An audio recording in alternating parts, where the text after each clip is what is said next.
The monastery did not always whisper with the heavy breath of fanatic devotion. Once, it stood as a quiet refuge far from the roar of war. Yet within its old stones lie the echoes of choices that shaped the fate of kingdoms and the fall of those who sought to save all they loved. In the northern reaches of Tirisfal, there is a place where silence lingers like a shroud. Though the winds move through its cloisters and broken arches, they do little to dispel the weight that lies upon every corner of the Scarlet Monastery. Travelers who approach its grounds speak of an austere stillness, as though the land itself holds its breath in memory of what unfolded there. The story of the Scarlet Monastery begins long before its halls swelled with crimson-clad zealots. To understand what it became, one must return to its earliest days, when it was known not for zealotry, but for learning.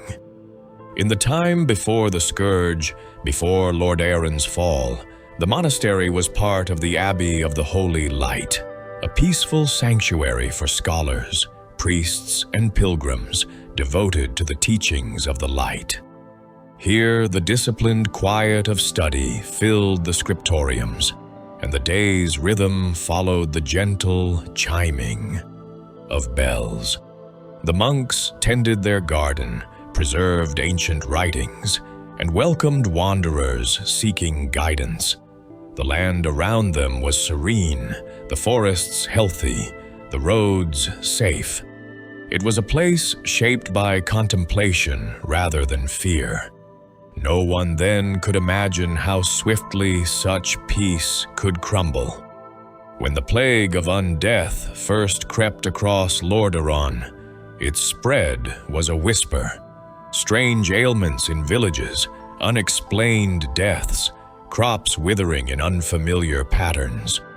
But the gentle murmur grew, and soon the plague swept across the kingdom with horrifying speed. Panic took hold of cities and countryside alike as families fled or hid, seeking refuge wherever walls seemed strong enough to halt what lurked in the dark. The Abbey of the Holy Light found itself overwhelmed with desperate souls seeking sanctuary.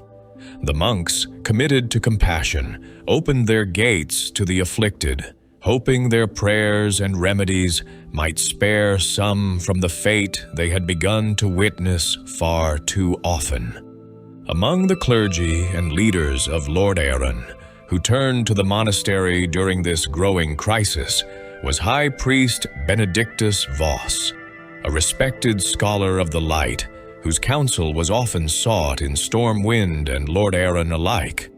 Where he walked, calm tended to follow. Yet even he could feel the tension rising within the halls of the abbey as the plague worsened. Rumors reached the monastery daily, rumors of walking corpses, of towns turned to graveyards, of horrors advancing under the banner of an unseen will. Those who tried to deny the truth found themselves confronted by travelers whose eyes were hollow with terror. But the arrival that changed everything was not that of a messenger, nor even a survivor of some distant village. It was the arrival of a commander when high. General Abendis came to the monastery. She brought with her soldiers bearing the crest of Lord Aeron and weapons still stained from battles against the undead. To the clergy, her presence was both comfort and warning. She told them that the kingdom was falling. She told them that many cities were already lost, that the king's court struggled to hold what ground remained, and that the undead were no longer wandering aimlessly, but moving with purpose, as though guided by an unseen mind. Her daughter, Brigitte Abendis, accompanied her, already a warrior of considerable resolve, though young in years. The sight of the two soldiers, mother and daughter, formed an image the clergy would long remember. Steadfast strength standing before quiet sanctity, the world of war pressing into a place meant for peace. It was around this time that another man arrived at the monastery, one whose name would become inseparable from its fate. Renaud Mograine, son of the renowned High Lord Alexandros Mograine, came wounded and weary after a harrowing escape from Andorhal. His father had unveiled a powerful artifact designed to battle the undead, the holy crystal that would become the basis of the Ashbringer. But Renaud arrived alone, bearing guilt, grief, and a hardened resolve shaped by tragedy. His brother, Darian, remained elsewhere, and Renaud spoke little of what he had witnessed. Instead, he sought purpose. Many within the monastery saw in him both promise and turmoil. It was through figures like Abendis and Mograine that fear slowly curdled into something sharper. Within the walls, discussions turned into debates, and debates into heated arguments.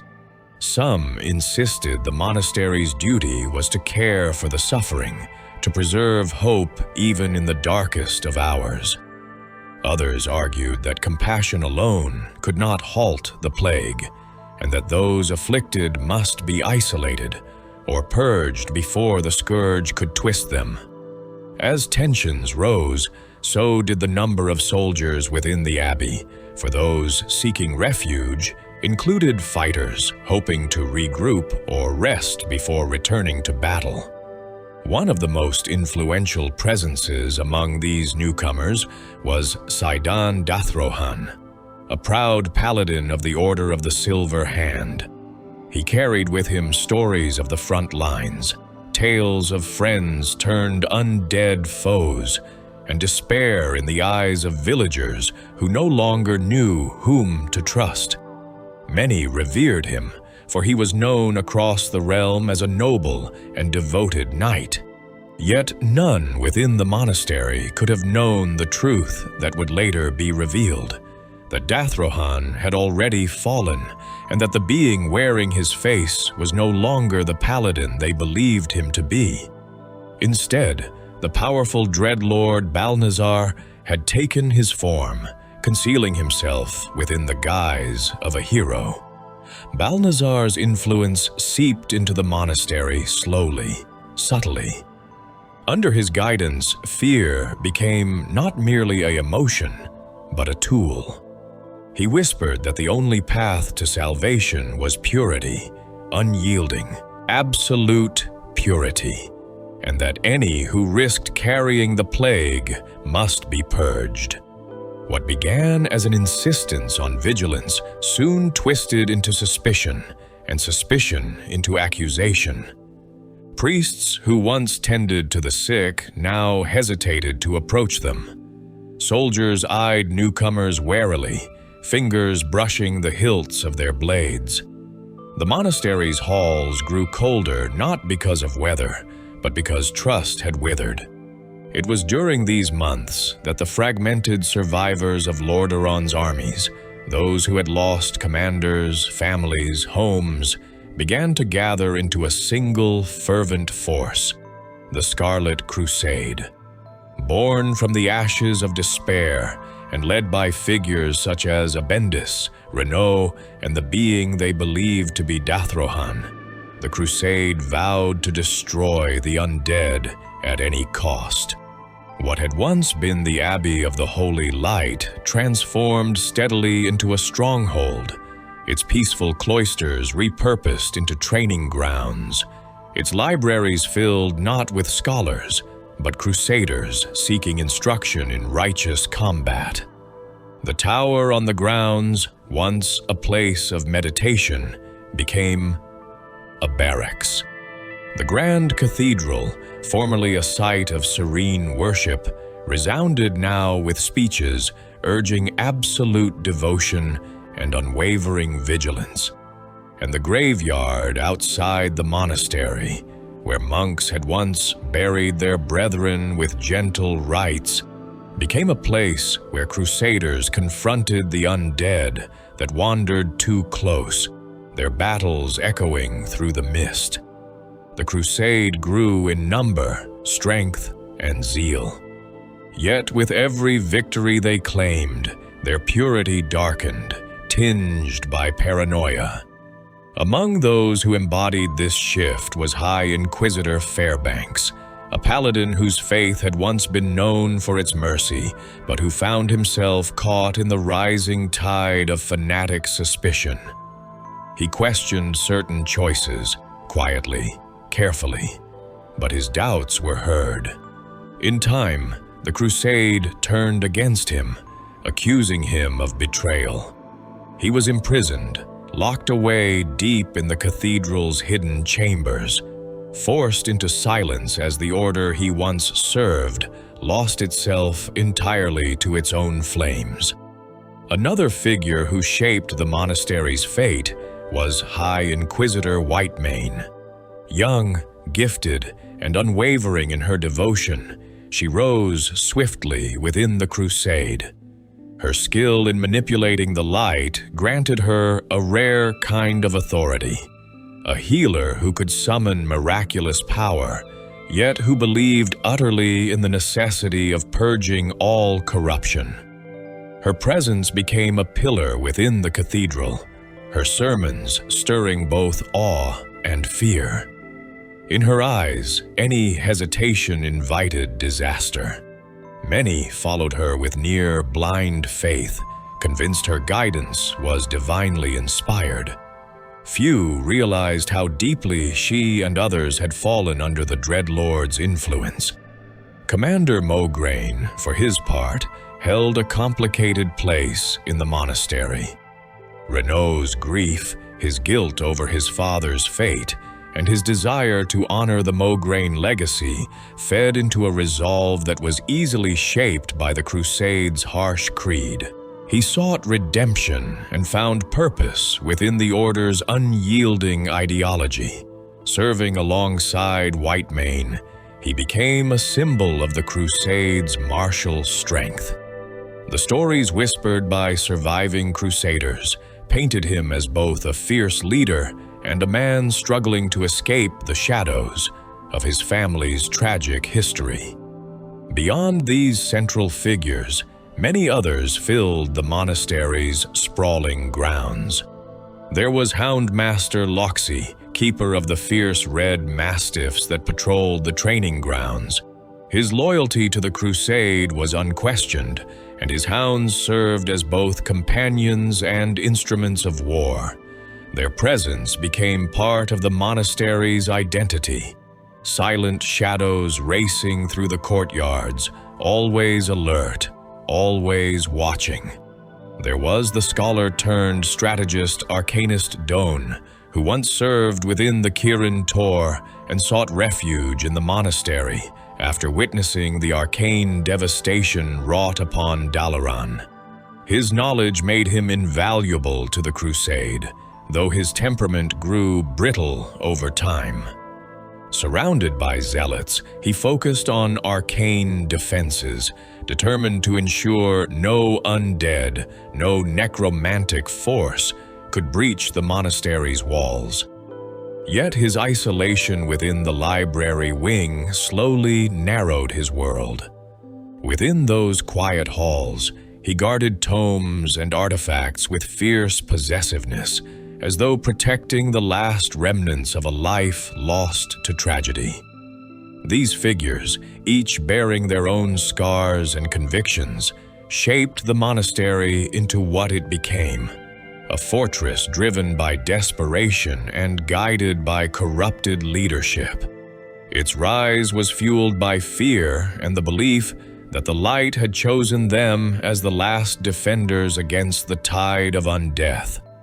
And so their discipline hardened, their rituals intensified, their view of the world narrowed until they could see only two paths, purity or damnation. But the scourge did not cease, and the world beyond the monastery's walls continued to shift. As the kingdom of Lordaeron crumbled, the Scarlet Crusade convinced itself that only through absolute devotion could salvation be found. Their patrols stretched across the ruined countryside. Their recruitment relied increasingly on fervor rather than reason, and their enemies were no longer just the undead, but anyone who questioned their judgment. The monastery's transformation was complete when the last of the peaceful clergy either fled or perished. Its once gentle halls now bore banners of red and white. Statues of revered saints loomed over training crusaders, their stone expressions solemn witnesses to the zeal that consumed the grounds. And amid these changes, Balnazar, hidden within Dathrohan's guise, continued to shape the Crusade's destiny, ensuring they remained a tool of chaos, turning their righteous intentions into fuel for further suffering. Yet within the monastery, not all was uniform devotion. Whispers of doubt still lingered. Some crusaders questioned the endless purges, the merciless judgments, the constant suspicion. But such doubts were dangerous. Those who voiced them risked being labeled as traitors, as Fairbanks had been. So silence became the refuge of the uncertain, and the monastery grew ever more rigid. The graveyard, library, armory, and cathedral, each wing of the monastery developed its own atmosphere, its own internal structure shaped by the figures who presided over it. The graveyard became a battleground where novice crusaders learned to stand against the undead. The library became a sanctuary of arcane defense and obsessive study under Doan's watchful gaze. The armory grew into the domain of Loxy and the unwavering soldiers who trained under his austere discipline. The cathedral became the heart of the Crusade's beliefs, the center of Whitemane's influence, and the stage upon which the most fervent rituals unfolded. As years passed, stories of the Scarlet Monastery spread across the lands.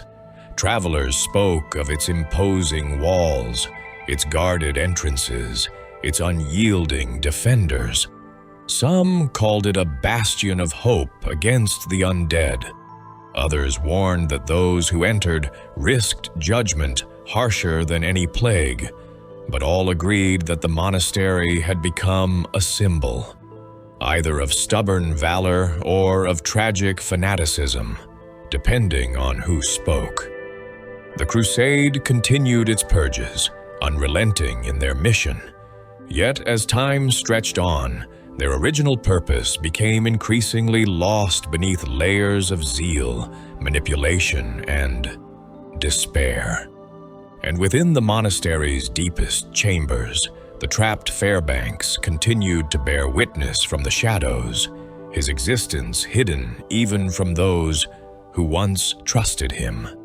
Through all these years, the land of Tirisfal remained haunted, not only by the undead that roamed its forests, but by the weight of choices made within the monastery's walls. And so the story of the Scarlet Monastery endures, a tale of devotion twisted by fear, of noble hearts guided astray, and of a sanctuary transformed into a crucible of unwavering zeal. In time, word of the Crusade's rigid doctrines and increasingly harsh methods reached survivors scattered across Lordaeron. Those who had escaped the plague hoped that somewhere, somehow, remnants of the old kingdom still upheld the virtues once cherished by its people. Yet when some of these wanderers approached the monastery seeking refuge, they found themselves confronted not by gentle clerics or welcoming priests, but by armored crusaders who examined every tremble, every cough, every hesitation. The Crusade had come to believe that the plague hid in shadows of the slightest kind, lurking in the faintest signs of weakness. Thus, fear guided their judgments, and the innocent often suffered under their suspicion. The graveyard near the monastery became the first line of both defense and indoctrination. Crusaders patrolled among cracked tombstones and moss-covered mausoleums, knowing that the undead favored such forgotten places. But as the zeal of the order deepened, the Yetayikin graveyard took on a symbolism far beyond its practical purpose. It became a place where initiates were tested, where displays of unwavering resolve were demanded. A recruit unable to strike down a shambling corpse without hesitation risked being reprimanded or worse, for the Crusade taught that mercy was a weakness, and hesitation an open door through which the scourge could enter. Within these grounds roamed creatures rarely seen elsewhere, gargoyles, trapped remnants, and restless spirits drawn by the lingering presence of death. The Crusade perceived their existence as validation of their fears, a sign that corruption lay everywhere, and that eternal vigilance was both gift and burden. Yet some older Crusaders remembered a time when the dead rested peacefully here, when the graveyard echoed only with the murmured prayers of monks committed to gentle rites. That memory, however, faded further with each passing season, swallowed by the growing fervor of the order. Deep beneath the cathedral wing, hidden away from the training grounds and towering cloisters, Fairbanks endured his imprisonment. Shackled and left in a locked chamber, he had little light and less hope. Yet he clung to his faith. He prayed for guidance, prayed that one day someone might hear the truth of his story. His body weakened, but his mind remained sharp.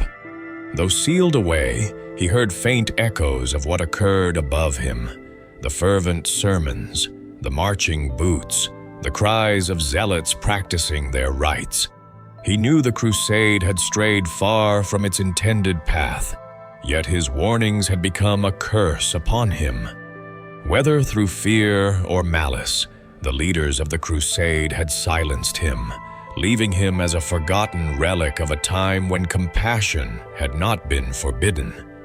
While Fairbanks suffered in isolation, life in the armory wing hardened into a constant rhythm of discipline and rigor. Houndmaster Loxy ruled this domain with a stern but steady hand.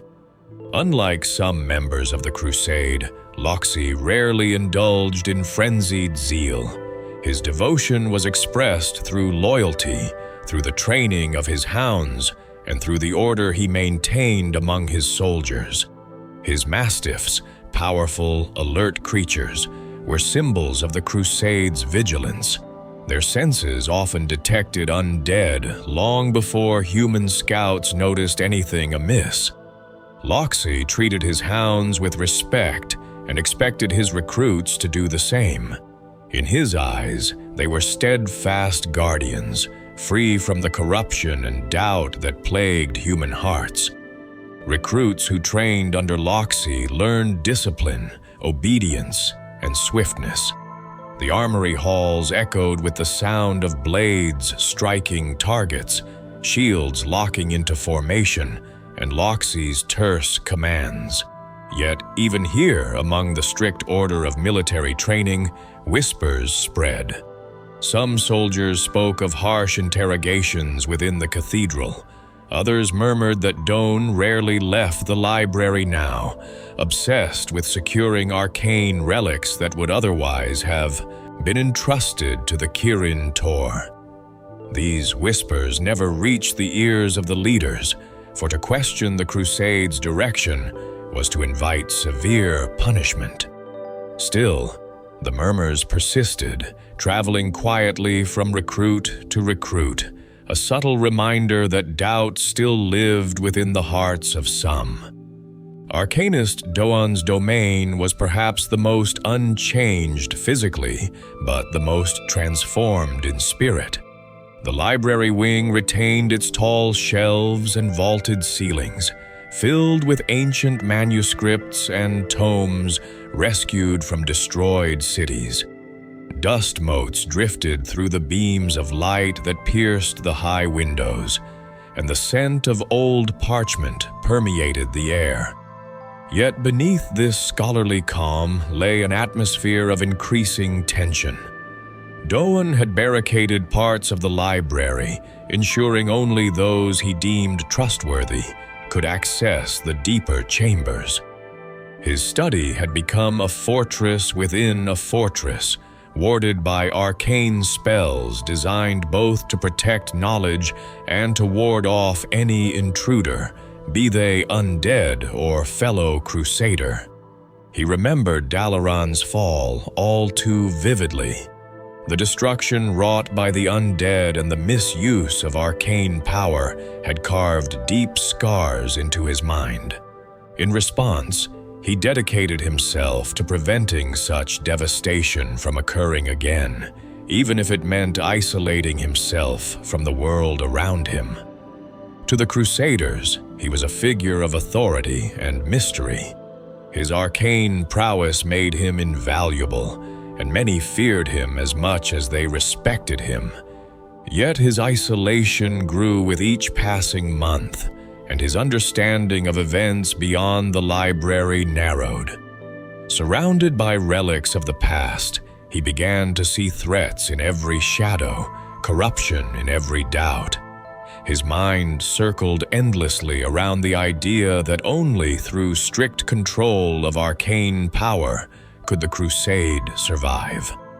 Though the library's original purpose had been the preservation of knowledge, Doan repurposed it into a bastion of magical defense.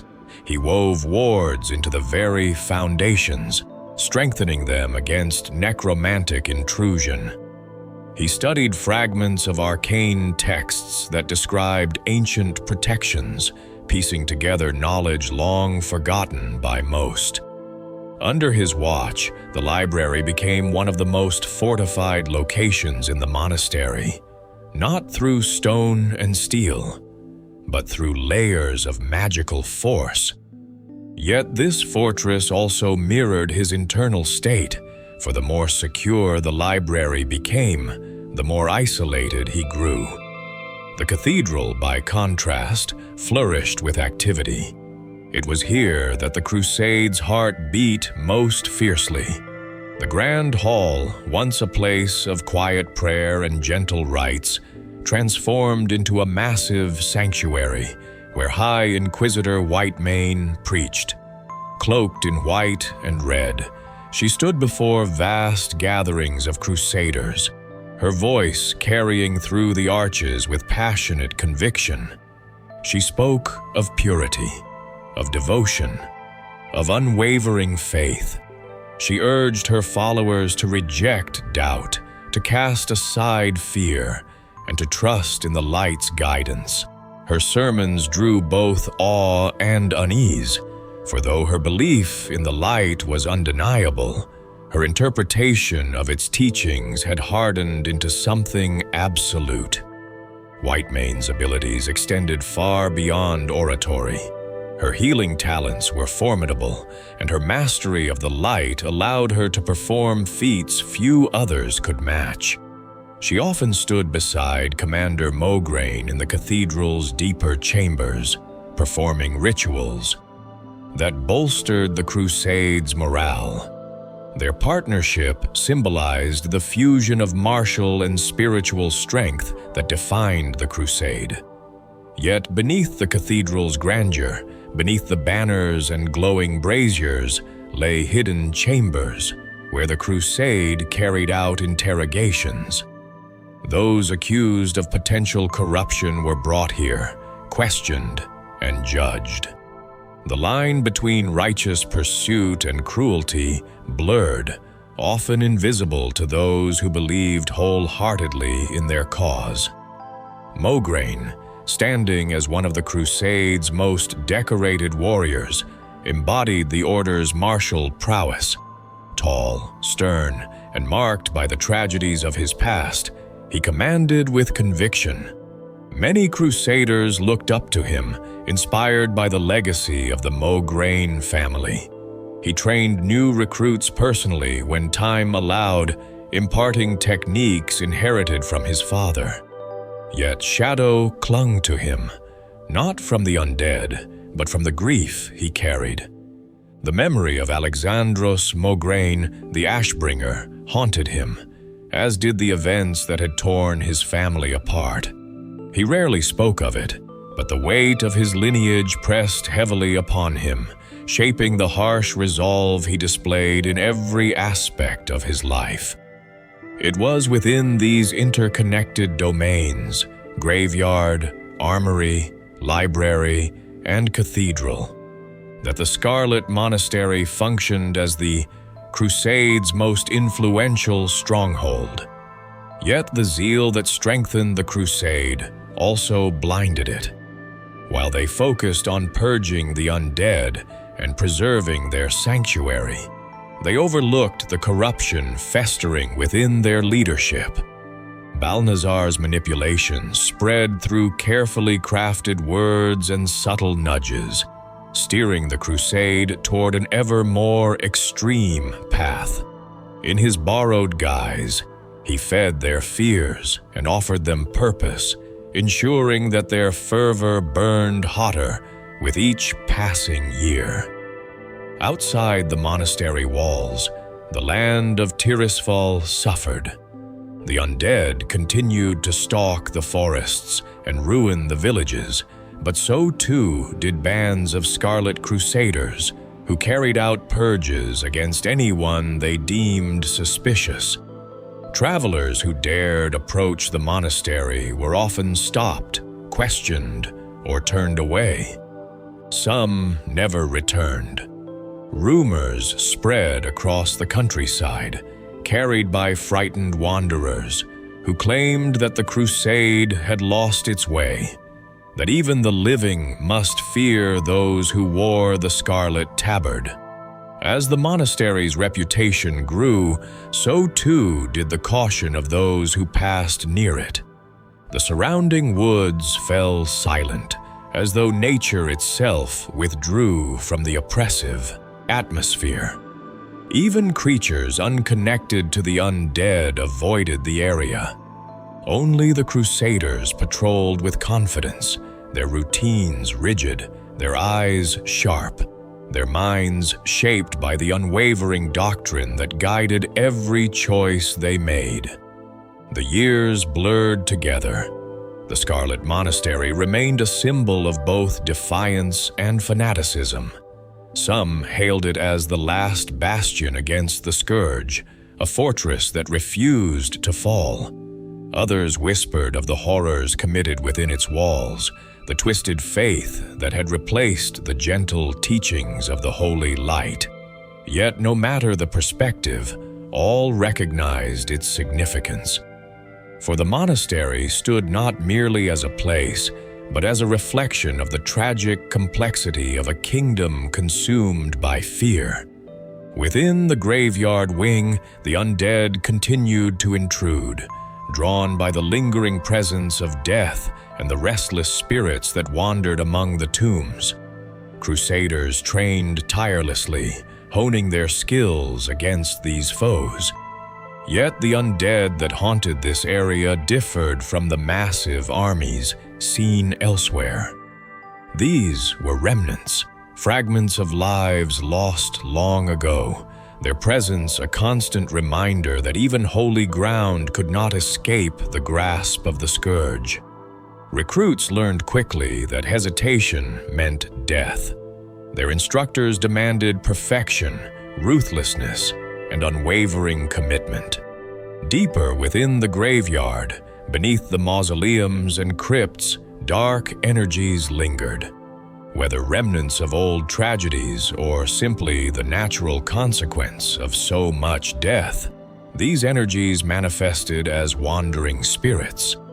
Though the crusade attempted to cleanse these spirits, their efforts were often in vain. The land itself seemed determined to keep its secrets hidden, resisting every attempt at purification. Loxy's discipline in the armory wing kept his recruits focused. He aimed to build soldiers who could face horrors without breaking. He believed in order, in structure, in loyalty. Though he rarely involved himself in political matters within the crusade, he was aware of the fanaticism that had taken hold elsewhere. He kept his concerns quiet, knowing that even his position could not protect him should he voice them openly. Instead, he chose to carry out his duties with unwavering resolve, ensuring that his recruits learned to fight with precision and courage. In the library wing, Doan's obsession deepened. He uncovered ancient spells, barriers, and knowledge that could strengthen the monastery's magical defenses. Yet, the more he studied, the more he feared that the Scourge would find a way to breach even his most elaborate wards. His sleep grew irregular. His grip on reason weakened. Surrounded by tomes and relics, he saw threats in every corner. Those who entered the library sensed his intensity, his fixation. Some whispered that he had become as dangerous as the foes he sought to repel.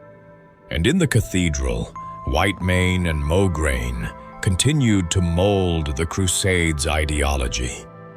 Whitemane's sermons stirred fervor within her followers, filling them with conviction that bordered on fanaticism. Her mastery of the light convinced many that she was blessed beyond ordinary mortals, chosen for a sacred purpose.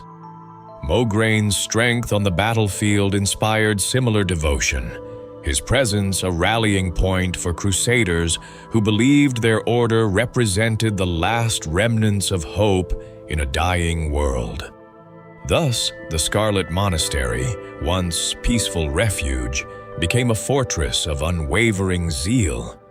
In the years that followed, the monastery grew increasingly fortified, its halls echoing with a strange mixture of devotion and dread. Crusaders patrolled with unwavering vigilance, their armor gleaming beneath torchlight, their expressions stern. Within the tall stone walls, the scent of incense mingled with the lingering odor of steel and sweat. It was a place where contemplation and combat intertwined, where prayers were recited as frequently as drills were conducted. Even so, beneath this disciplined exterior, tension simmered. The Crusade's leadership pushed its members to embrace absolute purity. Any sign of doubt, any hint of hesitation was treated as potential corruption. This created an environment where fear of the Scourge blended with fear of one's peers. Many crusaders hardened their hearts, suppressing compassion in favor of unyielding resolve. They believed purity required sacrifice, of comfort, of trust, and sometimes of conscience. The Dreadlord's influence, invisible yet pervasive, ensured such severity took root deeply. Some among the lower ranks remembered the monastery's earlier days, or had heard stories passed down from older survivors. They spoke quietly, never above a whisper, of the monks who once tended gardens where now soldiers trained. They spoke of peaceful rituals performed in the cathedral, where now fervent sermons filled the air. They wondered how a sanctuary of healing had become a fortress of war. Yet these conversations remained secret, shared only in the shadows where lanterns flickered faintly. To voice such thoughts openly was to invite accusation. Even so, the Crusade maintained a sense of purpose. Their ranks swelled with those who had lost everything to the Scourge. Families destroyed, villages erased, hopes extinguished. Many found solace in the promise of righteous vengeance. For these individuals, the crusade offered more than shelter. It offered meaning. It offered a sense that they could fight back against the tide that had swept away their lives. This conviction, though forged from desperation, gave strength to the Order's cause. As time passed, structured routines became deeply ingrained. Each wing of the monastery developed its own rhythm. The graveyard patrols began at dawn, with crusaders circling the tombs in pairs, watchful for any stirring of the dead. The armory came alive at midday, its yard filled with the sound of weapons clashing, shields meeting blows, and Loxi's clipped commands.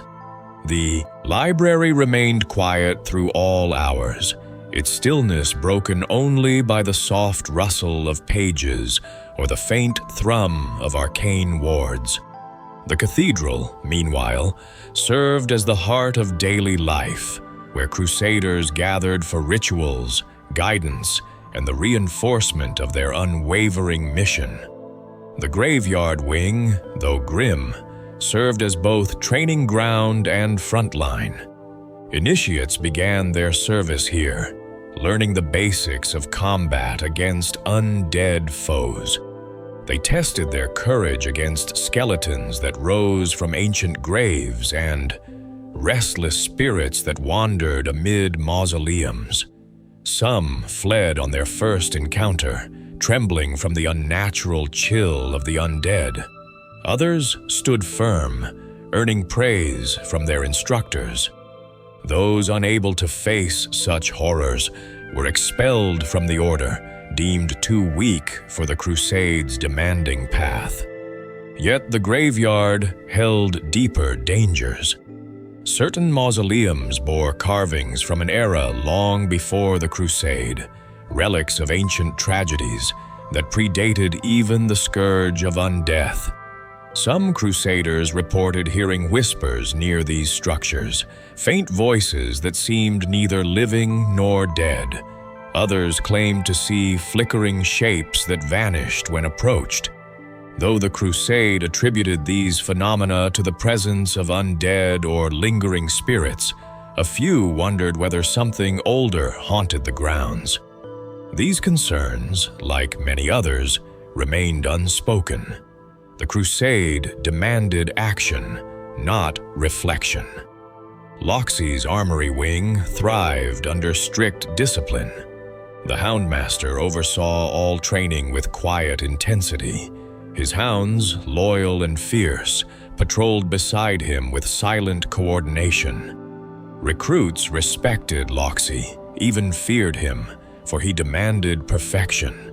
He taught them to strike decisively, to maintain formation, and to trust one another in battle. He discouraged reckless bravery, emphasizing that survival required unity.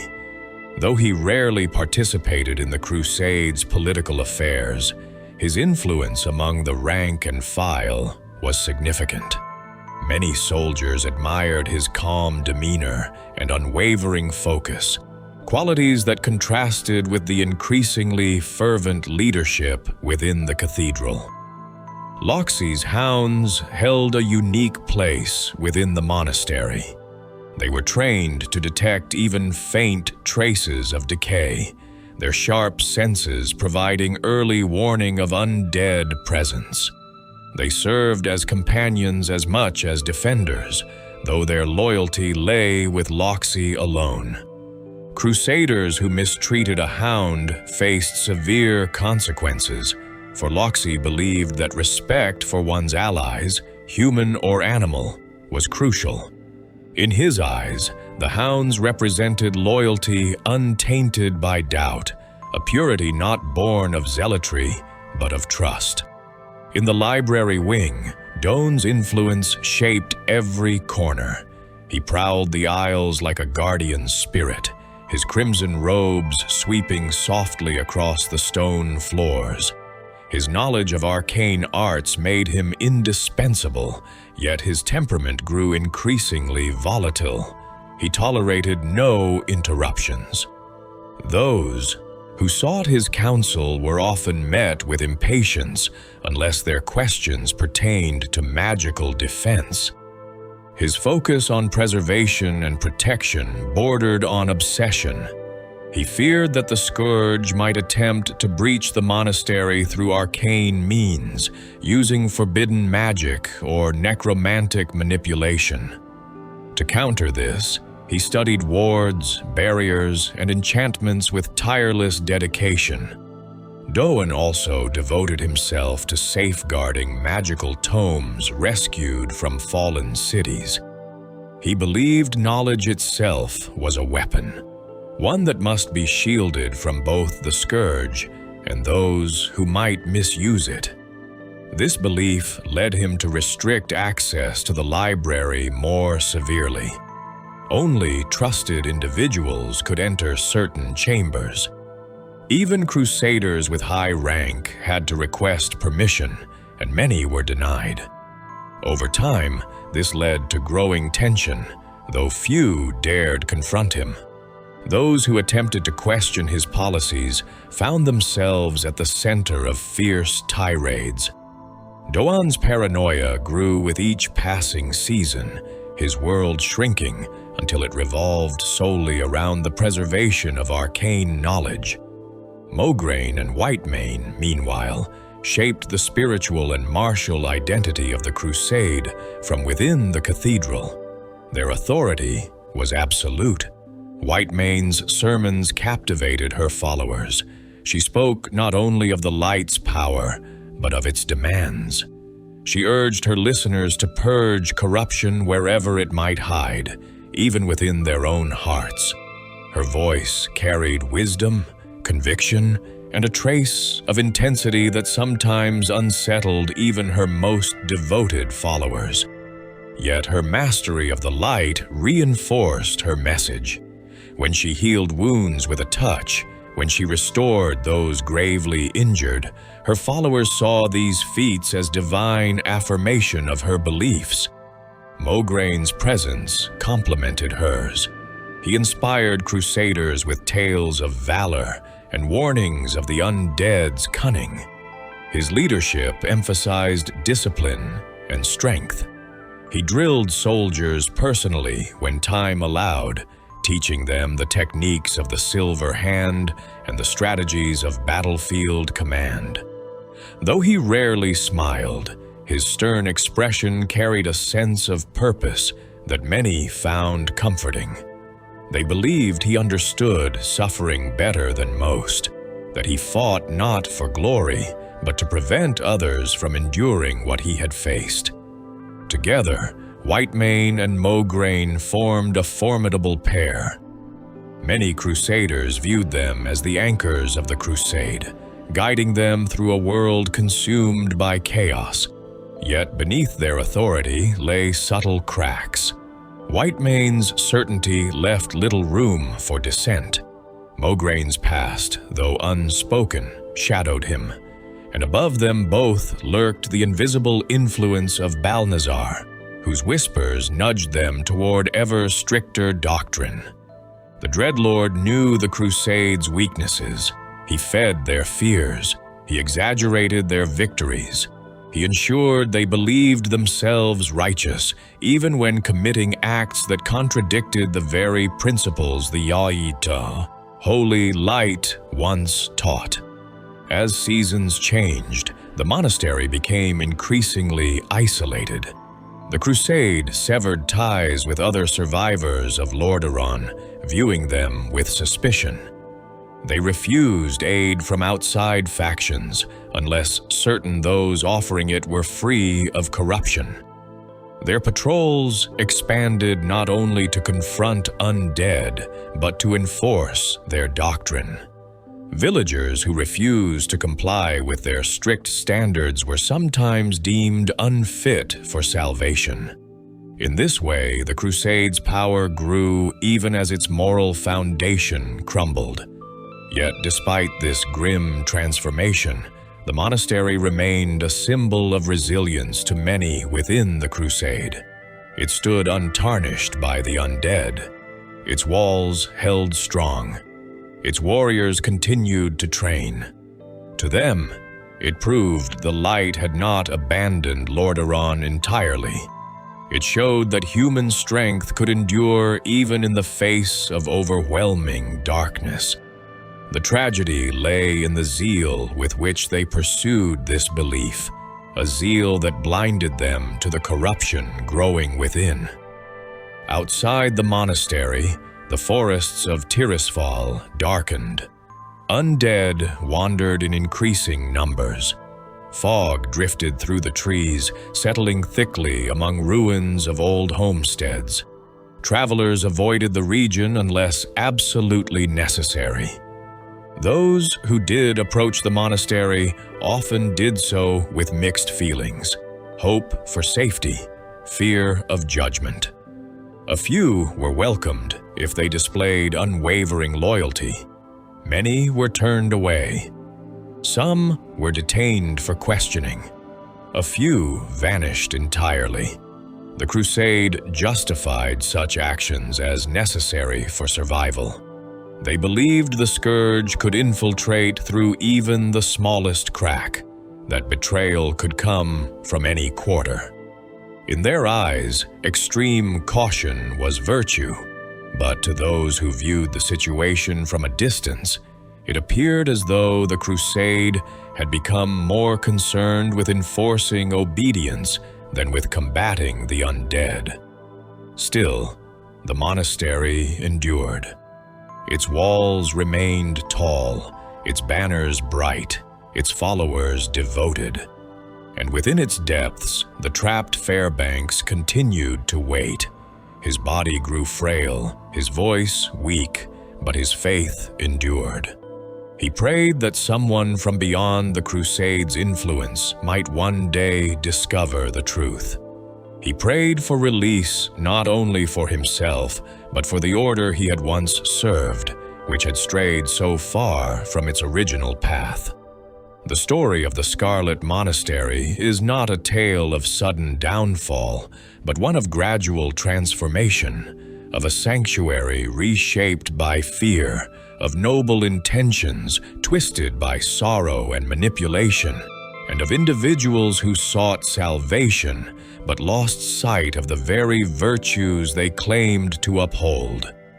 As the monastery settled into its hardened identity, the landscape around it changed as well, shaped by both time and conflict.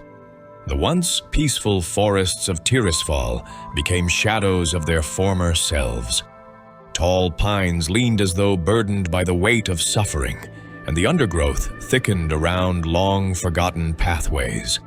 Few dared to wander these woods.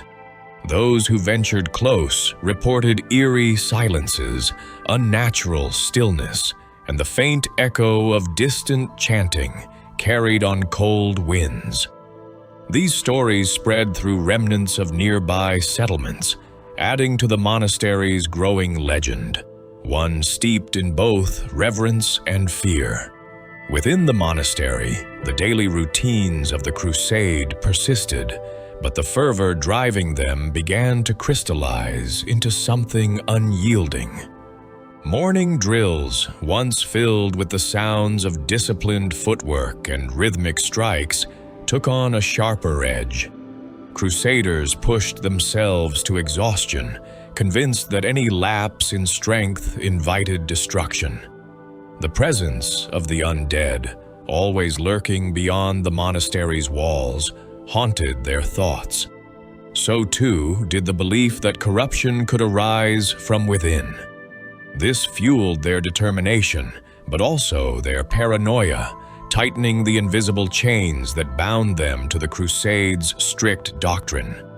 Among all the wings, the cathedral remained the most influential.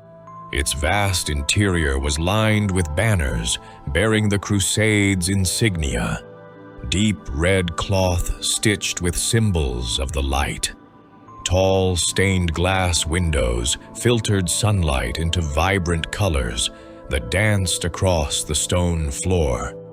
Though these images depicted saints and moments of divine grace, they took on new meaning under Whitemane's guidance. Her sermons interpreted each scene as a testament to the necessity of purity, of complete devotion, of sacrifice without question. She stood before her followers, radiating fierce conviction, her every word a spark that ignited fervor in their hearts. Whitemane believed utterly in her mission. She saw herself as a guardian of humanity, entrusted with the sacred duty of preserving the world from the scourge. Her healing abilities reinforced this belief. Many crusaders owed their lives to her interventions on the battlefield. They followed her not only because she commanded them, but because she had restored them when death seemed certain. Yet her rigid interpretation of the light left no room for uncertainty. She taught that hesitation invited corruption. Since the plague spread through small vulnerabilities, any crack in one's resolve, no matter how slight, was to be purged. This mindset left no place for compassion toward those suspected of weakness. Commander Mograine shared her dedication, but carried his own internal conflict. His past weighed heavily upon him. He rarely spoke of his father or the events that had torn their family apart, but the legacy of the Ashbringer followed him like a shadow. He believed his father had fought for the light's true principles, and he sought to honor that legacy through unrelenting effort. Yet the burden of living up to such a legend, combined with the tragedies he had endured, hardened him. He poured himself into training crusaders, molding them into disciplined warriors capable of facing the undead without fear.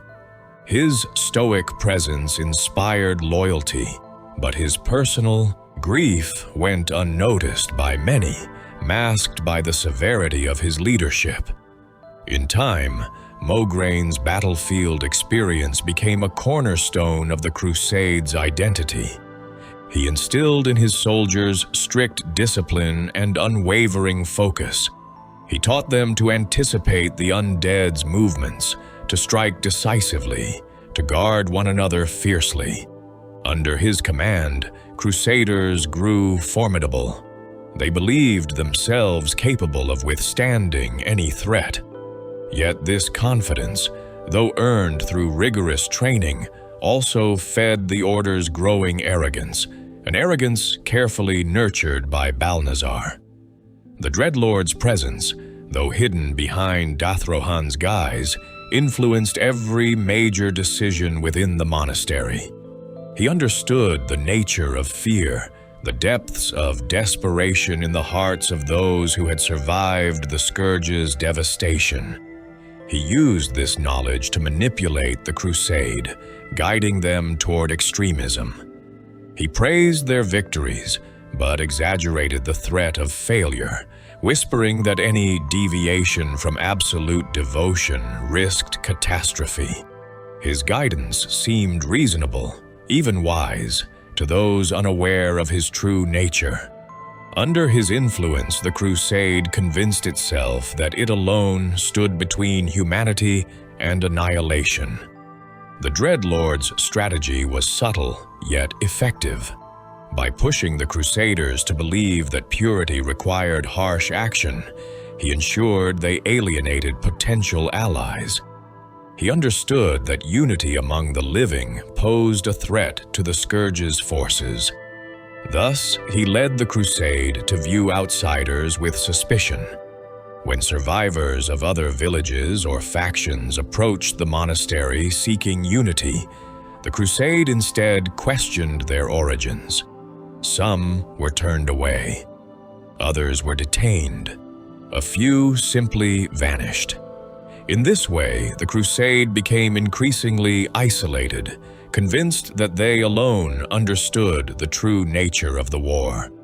Meanwhile, in the graveyard wing, the undead continued their restless patrol. Spirits drifted between tombstones, drawn to lingering energies left from battles fought during the Scourge's early rise. Skeletons clawed their way from shallow graves, animated by necromantic remnants saturating the land. Crusaders fought them off with grim determination, honing their skills in the process. To the recruits, these encounters were both terrifying and formative. They learned firsthand the nature of undeath, the cold gaze, the relentless pursuit, the unnatural movements. Each victory forged their courage but also deepened their hatred. The graveyard became more than a battleground. It became a symbol. To the Crusaders, it represented the fine line between life and death, purity and corruption. They patrolled it not only to protect the monastery, but to confront their own fears. In time, each new recruit underwent a rite of passage within these grounds. They were tasked with confronting a risen undead alone, proving their readiness. Those who succeeded earned their place within the order. Those who faltered faced scorn, or worse, suspicion. Loxi's armory wing remained a bastion of discipline. As the monastery's militarization increased, his role expanded. He trained not only young recruits, but seasoned fighters sent from other Crusade outposts. His hounds continued to serve faithfully, their loyalty unwavering. Loxi often walked with them through the training yards, his silent presence conveying more authority than any shouted command. Though the rest of the monastery grew increasingly fervent, Loxi maintained a sense of grounded practicality.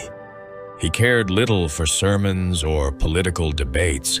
His focus was on preparing soldiers to survive. In quieter moments, some recruits confided in him, sharing doubts they dared not utter elsewhere. Loxi listened, but rarely responded. He knew that voicing such concerns openly would bring ruin upon them all. In the library, Doan's isolation deepened. Though his magical wards protected the monastery from forces that approached through arcane means, they also separated him from reality. His fixation on safeguarding knowledge led him to distrust nearly everyone. He believed only he understood the threats posed by necromantic magic, and he resented interference from those who lacked arcane training. Over time, he sealed off entire sections of the library, claiming they held dangerous knowledge that must remain hidden. Only he ventured into these restricted chambers. Some Crusaders wondered what relics he guarded so fiercely, though few dared to question him. Doan's paranoia spilled into his interactions. He snapped at those who entered the library without permission, accused others of incompetence, and muttered to himself during long hours spent studying ancient texts. His robes grew worn from constant pacing. His eyes took on a sunken look, as though sleep eluded him. Yet despite this, his arcane mastery never faltered. If anything, his desperation sharpened his skill. The library wing became the most formidable part of the monastery from a defensive standpoint. Its wards shimmered faintly, a constant reminder of Doan's ceaseless effort. It was in the cathedral that the Crusade's ideology reached its peak. Whitemane and Mograine presided over rituals that united the order, ceremonies designed to strengthen their resolve. Crusaders knelt in rows, heads bowed, as Whitemane invoked the light's guidance. She spoke of trials the world faced, of the need for unyielding purification. Mograine stood beside her, his presence reinforcing her message. Together they forged a sense of unity that transcended fear. Many crusaders felt empowered after these gatherings, convinced the light stood behind their every decision. Yet beneath this unity lay a fragile foundation. The Crusade's path, shaped by Balnazar's influence, became increasingly narrow. They viewed themselves not as one faction among many, but as the last bastion against darkness. This belief fueled their arrogance, prompting them to dismiss warnings from those outside their ranks. They refused to consider alternative perspectives, convinced that compromise invited corruption. This rigidity, once a source of strength, became a flaw. Still, the monastery endured. Its walls remained unbroken. Its forces remained disciplined. Its leaders remained steadfast. To many, the Scarlet Monastery represented hope, a place where humanity refused to yield. But for others, it represented tragedy. A haven turned fortress, a sanctuary turned prison, a symbol of how noble intentions could be twisted by fear, grief, and unseen manipulation. Fairbanks, hidden away in the cathedral's depths, knew this truth better than most. His confinement had become a silent testament to the Crusade's downfall. He had once been a revered figure, respected for his wisdom and compassion. Yet when he dared question the Crusade's extremism, he had been silenced. Alone in darkness, he held onto his faith, hoping that one day someone would uncover the secrets buried within the monastery. He prayed not for vengeance, but for understanding, prayed that the Crusade might find redemption, that truth might illuminate their path once more. Days stretched into months, and months into years. The monastery's identity solidified, its story spreading across the ruined kingdom. Adventurers whispered of its formidable defenders, its fearsome leaders, its treacherous interior. Some spoke of the library's glowing wards. Others described the hounds that patrolled the armory. A few mentioned the graveyard spirits that moaned through the night. All agreed on one thing: the Scarlet Monastery was a place unlike any other, shaped by tragedy, zeal, and the unyielding belief that salvation required sacrifice. The Crusade's legacy, though stained by fanaticism, became inseparable from the monastery's story. And so the tale of the Scarlet Monastery continued to grow, carried by survivors, whispered around campfires, and etched into the history of Lordaeron, a testament to the complexities of faith, the dangers of fear, and the power of conviction. As the seasons turned and the years wore on, the Scarlet Monastery's influence spread far beyond its walls. Crusaders ventured deep into Tirisfal and even into neighboring regions, seeking to enforce their doctrine wherever the undead had left ruins behind. They spoke of the monastery as a beacon, an unyielding bastion of purity, standing firm amid a world drowning in decay. To the Crusade, its towering spires and unwavering banners symbolized the last threads of civilization. But to those who observed from beyond its crimson ranks, the monastery had become something else entirely. An echo of what fear can mold, what grief can twist, and what despair can harden into obsession. The fortress-like atmosphere within its walls grew as the Crusade expanded its operations. Tunnels beneath the monastery, once used for storage or quiet retreat, became holding cells for suspected heretics. Some of these individuals were villagers whose only crime was seeking shelter.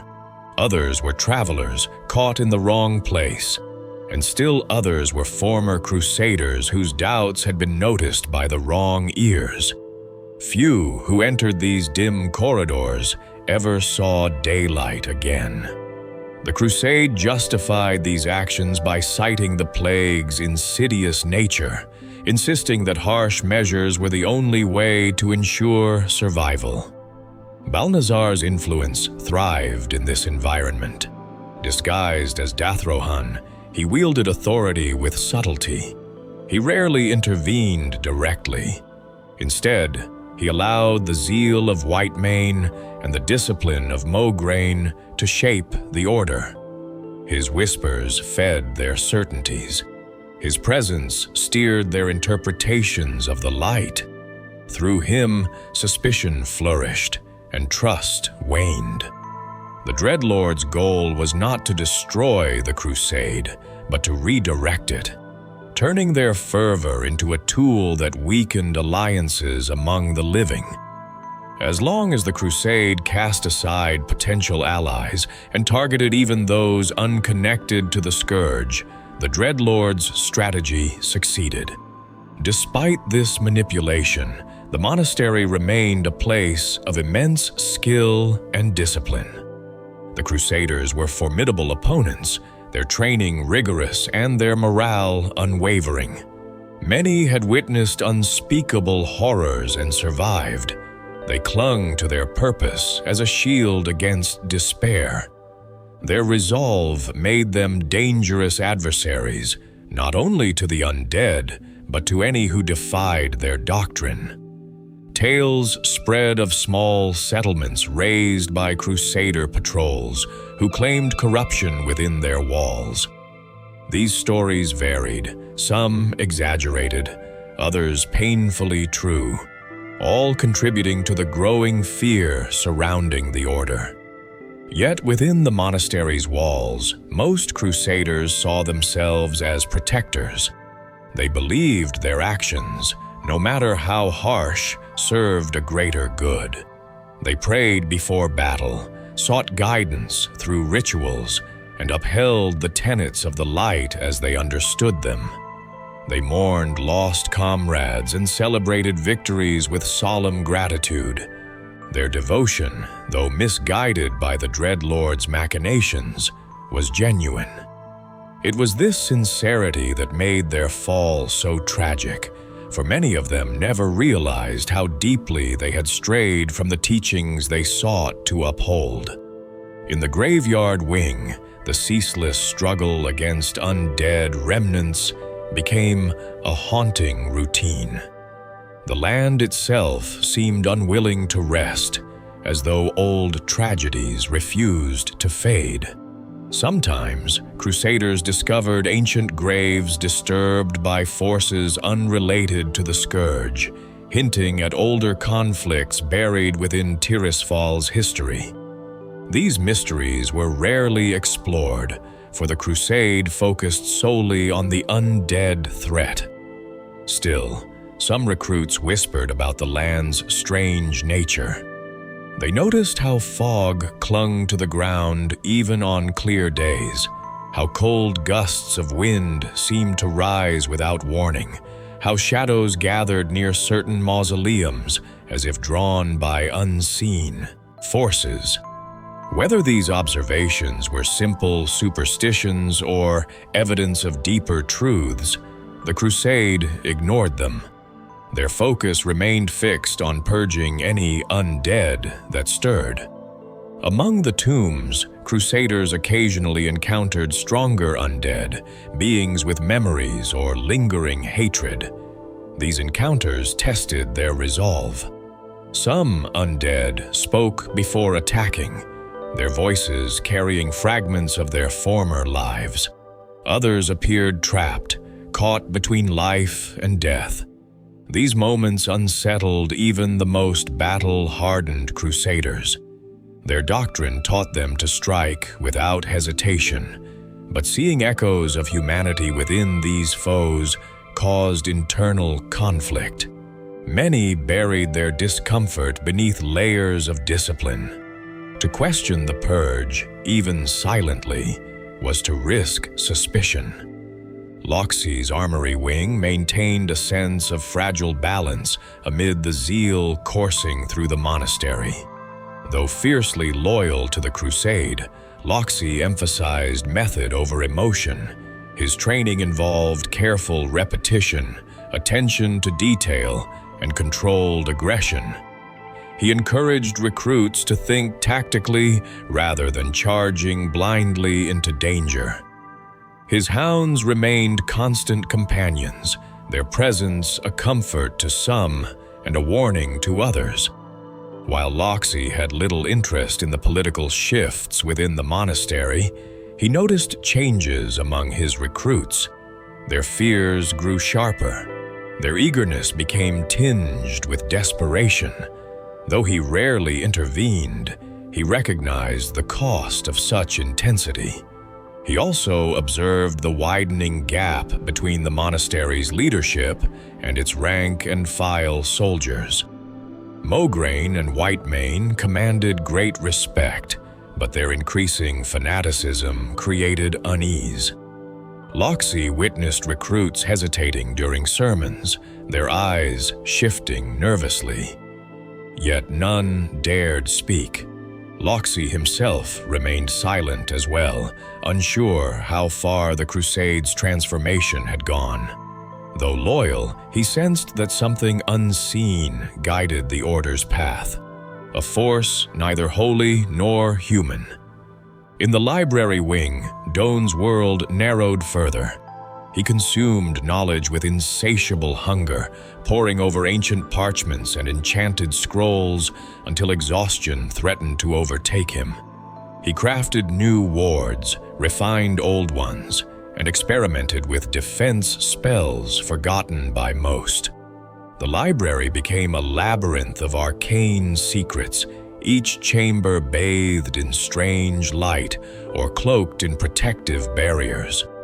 Crusaders who ventured too close felt the hair on their arms rise, a sign of Doan's constant vigilance.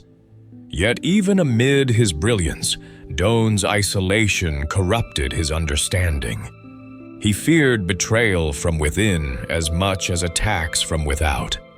He questioned the motives of those who requested access to certain tomes. He wondered whether some among the Crusade might be influenced by necromantic energies without realizing it. These suspicions, once reasonable precautions, grew into paranoia. His outbursts became more frequent, his distrust more consuming. Still, no one dared challenge him openly. His arcane mastery and the critical importance of his wards made him too valuable to confront. Whitemane remained the guiding voice of the cathedral, her words shaping the Crusade's doctrine. Her healing powers were awe-inspiring. Many Crusaders believed she could channel the light in ways no ordinary mortal could. They described moments when her presence alone seemed to dispel despair. She soothed wounds, restored broken bodies, and rekindled hope. Yet her understanding of the light grew increasingly rigid.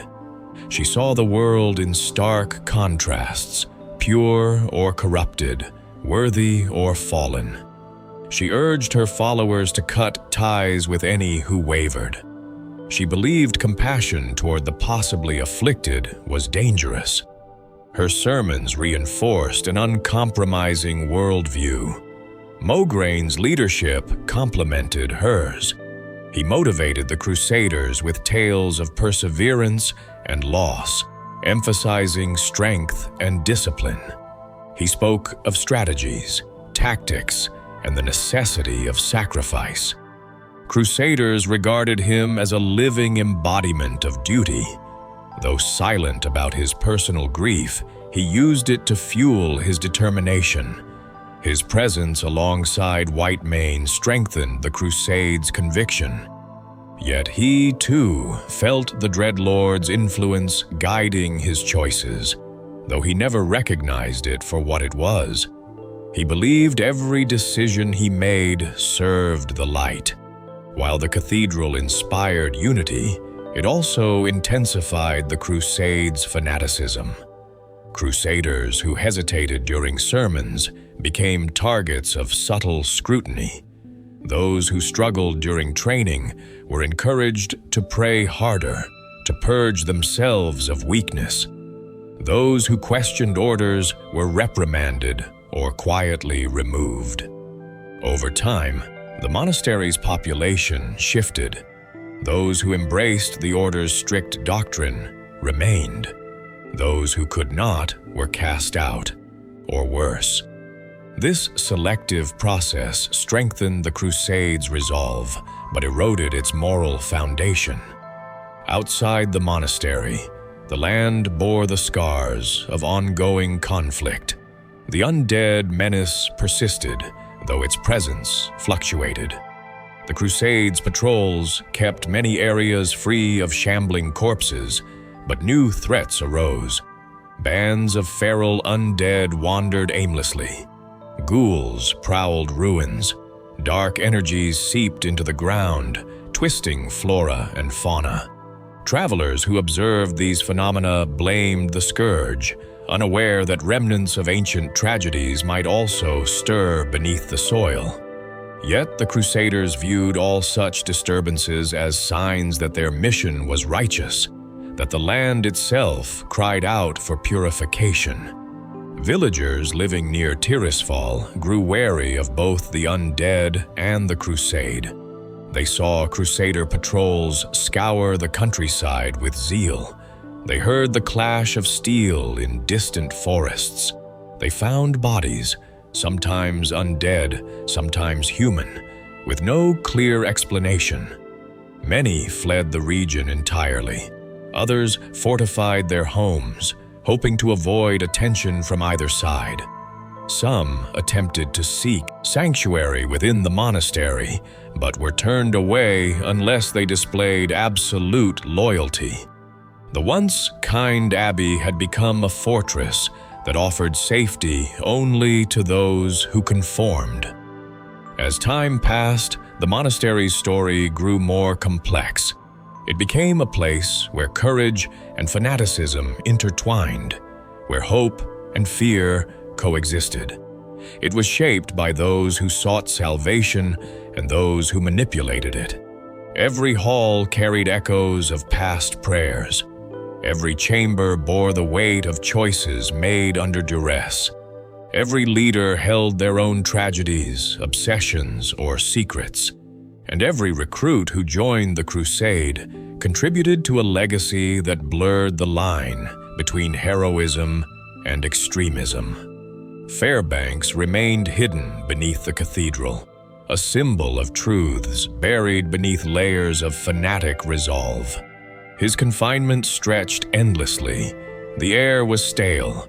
Darkness thickened around him. His voice grew weaker, but his faith endured. He replayed conversations from years past, recalling the moment he had spoken against the Crusades' extremism. He remembered the shock in the eyes of fellow Crusaders as he was seized. He remembered the pain of betrayal, yet he also remembered the light's teachings, the call for compassion, the duty to protect without cruelty, the importance of balance. He held these memories close, believing that someday someone might discover him and learn from the Crusades' fall. Though the monastery's internal structure seemed stable, unseen tensions gathered like storm clouds. The Dreadlord's influence could not remain hidden forever, nor could the Crusades' extremism persist without consequence.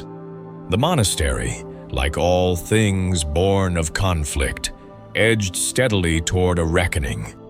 It could neither foresee nor prevent. Yet for now, it remained a fortress of zeal, its halls alive with fervent purpose, its leaders convinced of their righteousness, and its legacy woven deeply into the fabric of a kingdom scarred by undeath. Within the monastery's walls, life followed a rhythm so ingrained that few questioned it anymore. The bells that once signaled prayers now marked the beginning of drills, the start of patrols, or the summons to the cathedral for Whitemane's sermons. Even the air carried a certain weight, as though it, too, had been molded by discipline and fervor. Crusaders walked with purpose, their steps echoing in unison along stone corridors polished smooth by years of marching. Each hallway bore symbols of the light intertwined with the crimson insignia of the crusade, a visual reminder that their mission was no longer purely spiritual nor purely martial, but a fusion of both, reshaped by fear and fueled by zeal. One of the monastery's quieter corners, often overlooked amid the clamor of training yards and ritual halls, was the cloister garden. Once a place where monks tended herbs and nurtured delicate flowers, the garden had been repurposed. The aroma of lavender and mint had long since faded. In its place grew practical plants, sturdy shrubs used for poultices, medicinal herbs favored by field medics, and hardy roots capable of surviving Tirisfal's increasingly bleak climate.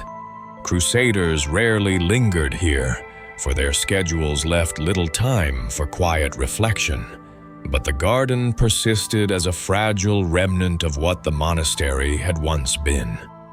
Older members of the order sometimes passed through during early morning hours, pausing to glance at the remnants of a peaceful past they scarcely recognized. Beyond the walls, patrols maintained constant vigilance. Groups of crusaders roamed in disciplined formations, their presence a stark contrast to the desolate landscape.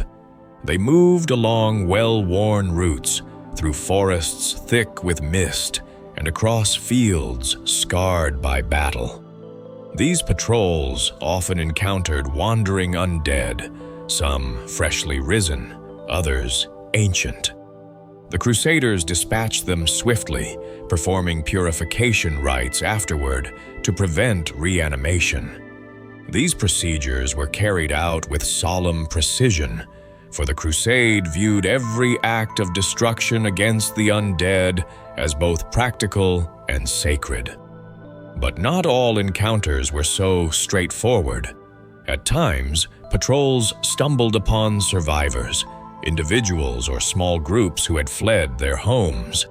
These survivors often approached the Crusaders with hope, believing them to be protectors. Many were met with suspicion. The Crusade questioned them at length, seeking signs of plague exposure or corruption.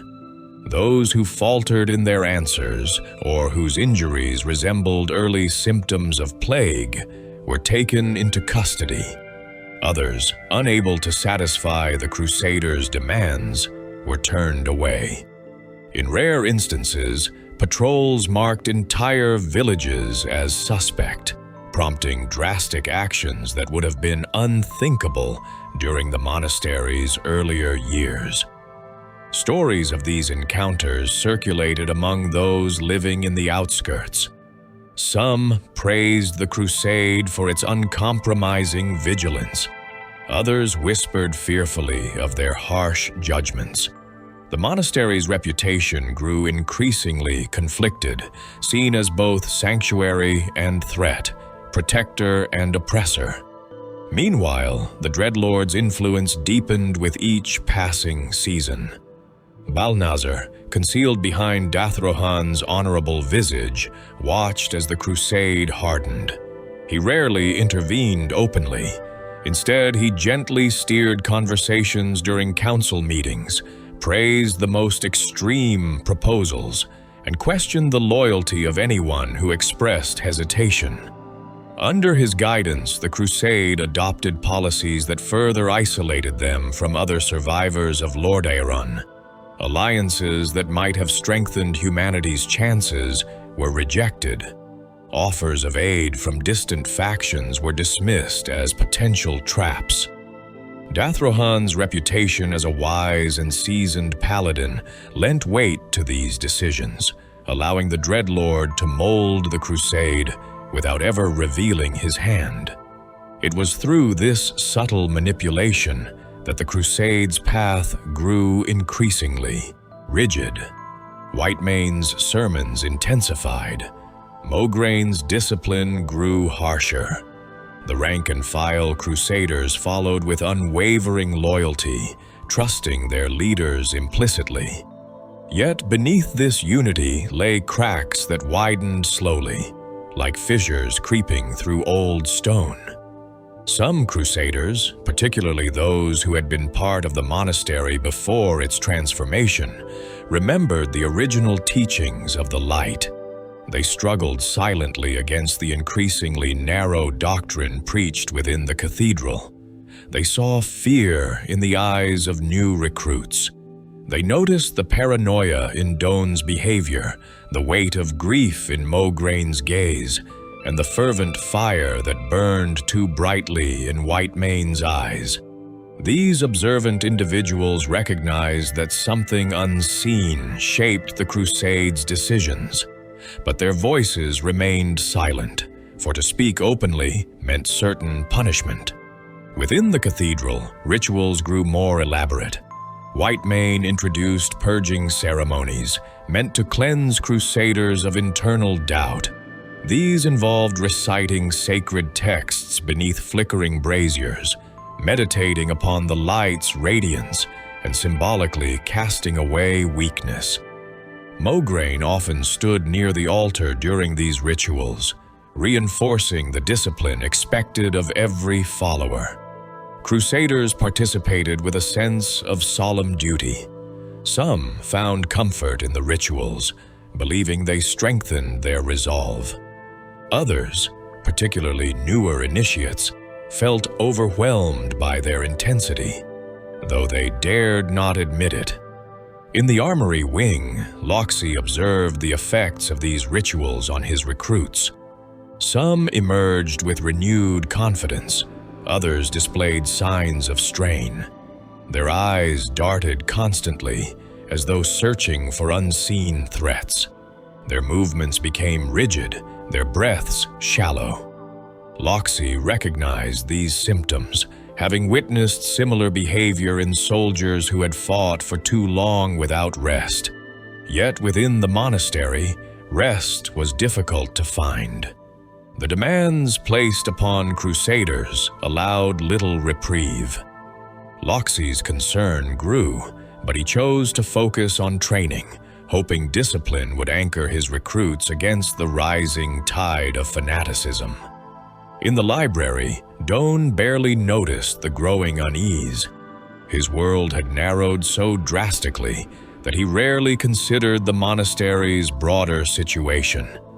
He lived surrounded by arcane texts, poring over their contents with unrelenting focus.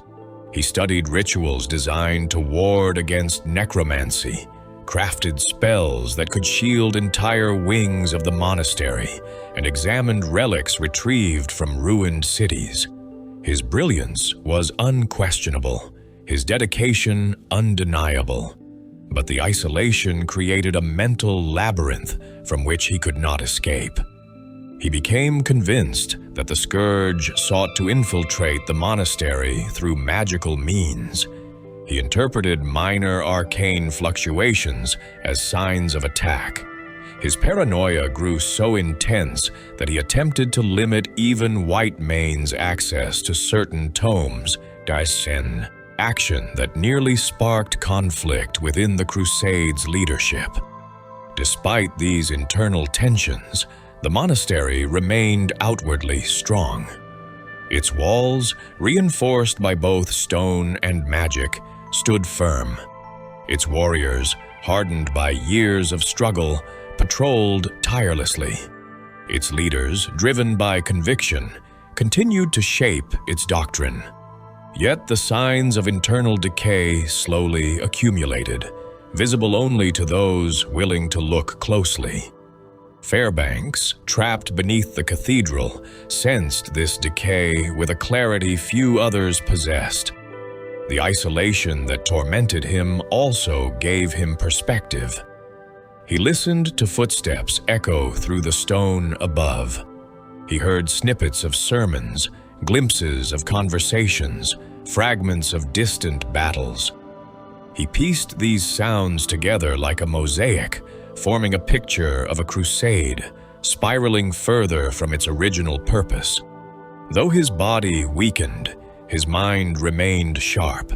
He prayed daily, not for escape, but that someone might one day uncover the truth he held. His very existence had become a silent testament to the Crusade's corruption. As years passed, the monastery became a destination for adventurers and wanderers who sought relics, knowledge, or challenges. They approached its gates cautiously, aware of the Crusade's reputation.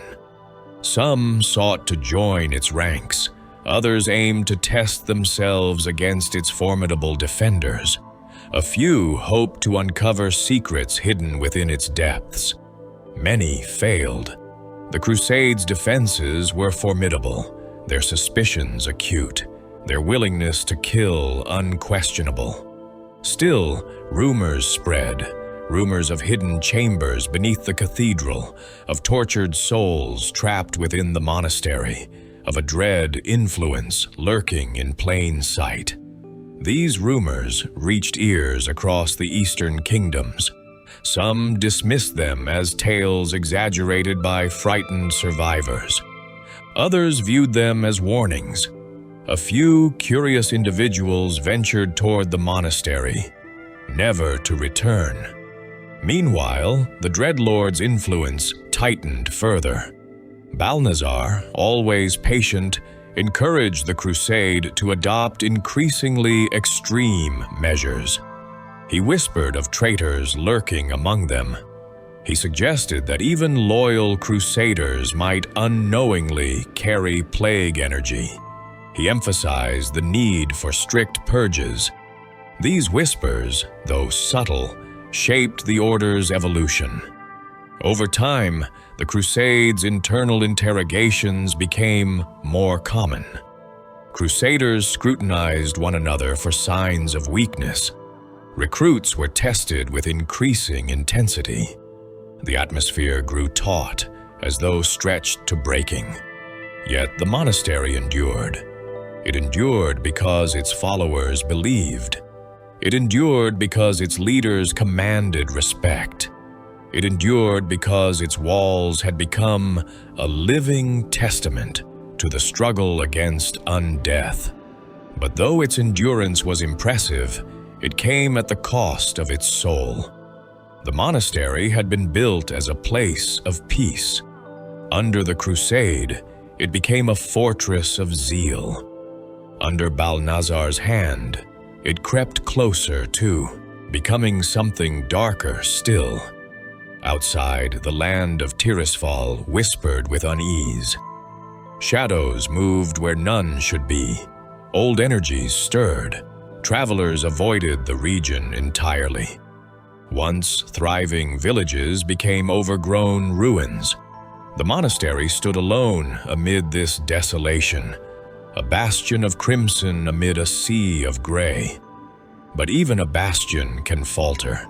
Even the strongest zeal can unravel. Even the most disciplined mind can break when shaped by unseen forces. And so the Scarlet Monastery, for all its strength and fervor, edged slowly, inevitably, toward the moment when its truth would be laid bare. As the monastery's identity hardened into a fortress of crimson fervor, the world beyond continued to shift. Though the Scourge maintained a strong hold on much of Lordaeron, pockets of resistance emerged. Small groups of survivors fortified their own settlements, while distant factions reorganized in scattered enclaves. These survivors occasionally spoke of the Scarlet Monastery with a mixture of admiration and dread. Some viewed it as the last remaining seat of human strength within the ruined kingdom. Others warned that the Crusade's zeal rivaled the corruption they claimed to oppose. Among these observers were explorers and adventurers who traveled across the eastern kingdoms. Drawn by curiosity or the promise of treasure, they approached the monastery cautiously. They knew of its strict doctrine, its merciless defense, and the unwavering vigilance of its crusaders. Some hoped to glean insight into the scourge by studying the order from afar. Others sought entry, believing they could aid the crusade in its mission. But the trials required for acceptance were severe. Many who petitioned for membership were deemed unworthy. A few vanished without explanation, their fate sealed by suspicions of impurity. Despite the monastery's forbidding nature, the curiosity of outsiders persisted. Rumors traveled farther than any patrol, tales of the monastery's hidden chambers, its powerful relics, its fearsome leaders. Whitemane's abilities were often exaggerated in these stories. Some claimed she could resurrect entire battalions. Others insisted she could sense corruption with a single glance. Mograine's reputation, too, grew into legend. Whispered tales described him cleaving through undead abominations with ease, his strikes guided by the light itself. Doan was rumored to guard arcane secrets capable of reshaping the war. Loxy's hounds were said to track enemies across impossible distances. Even the graveyard itself earned a fearsome reputation, described as a place where death lingered thickly, as though reluctant to leave. These rumors, though embellished, held traces of truth. The monastery's defenders were indeed formidable. They honed their skills relentlessly, shaped by constant exposure to danger and ceaseless training. The undead presence in Tirisfal demanded nothing less. Yet the Crusade's strength came at a cost. Their isolation deepened, their worldview narrowed, their willingness to consider other perspectives vanished entirely. Within the monastery, subtle tensions began to surface. Recruits who had endured years of rigorous training started to question certain practices, though never openly. They wondered why some prisoners disappeared without record. They noticed that Whitemane's sermons increasingly emphasized absolutes, purity or corruption, loyalty or treason. They observed Mograine's growing exhaustion, though he refused to acknowledge it. They saw Doan's paranoia intensify to the point where even the slightest disturbance in arcane energies sent him into agitation. They sensed that Dathrohan's guidance, once wise and measured, had grown harsher. Yet these doubts remained buried deep within their hearts. The monastery's rigid structure left no room for dissent. Anyone who questioned the Crusade's doctrine risked being labeled a traitor. Even those of high rank feared the consequences of speaking openly. And so silence prevailed, even as tension coiled through the monastery like a serpent waiting to strike. Crusaders continued to train with unwavering dedication. They sparred with one another in the armory yard, the clash of steel ringing through the air. They practiced formation drills in the courtyard, moving with disciplined precision. They studied battle strategies taught by Mograine, learning to anticipate the undead's unpredictable patterns. They prepared for missions that took them deep into Scourge-controlled territory, where survival demanded absolute coordination. These missions often ended in triumph, but they also claimed lives. The fallen were honored in the cathedral during somber ceremonies led by Whitemane. She spoke of their sacrifice with reverence, urging the crusade to draw strength from their courage. Yet beneath the reverence lay a grim truth, one the crusaders sensed but rarely acknowledged. Many of the fallen had died not because of the scourge, but because of the crusade's own extremism. Their relentless pursuit of purity led them into battles that might have been avoided. Their refusal to accept aid from others left them vulnerable. Their distrust of outsiders turned potential allies into enemies. These consequences accumulated over time, though the crusade interpreted them as tests of faith rather than warnings. In the graveyard, the cycle of death and undeath repeated endlessly.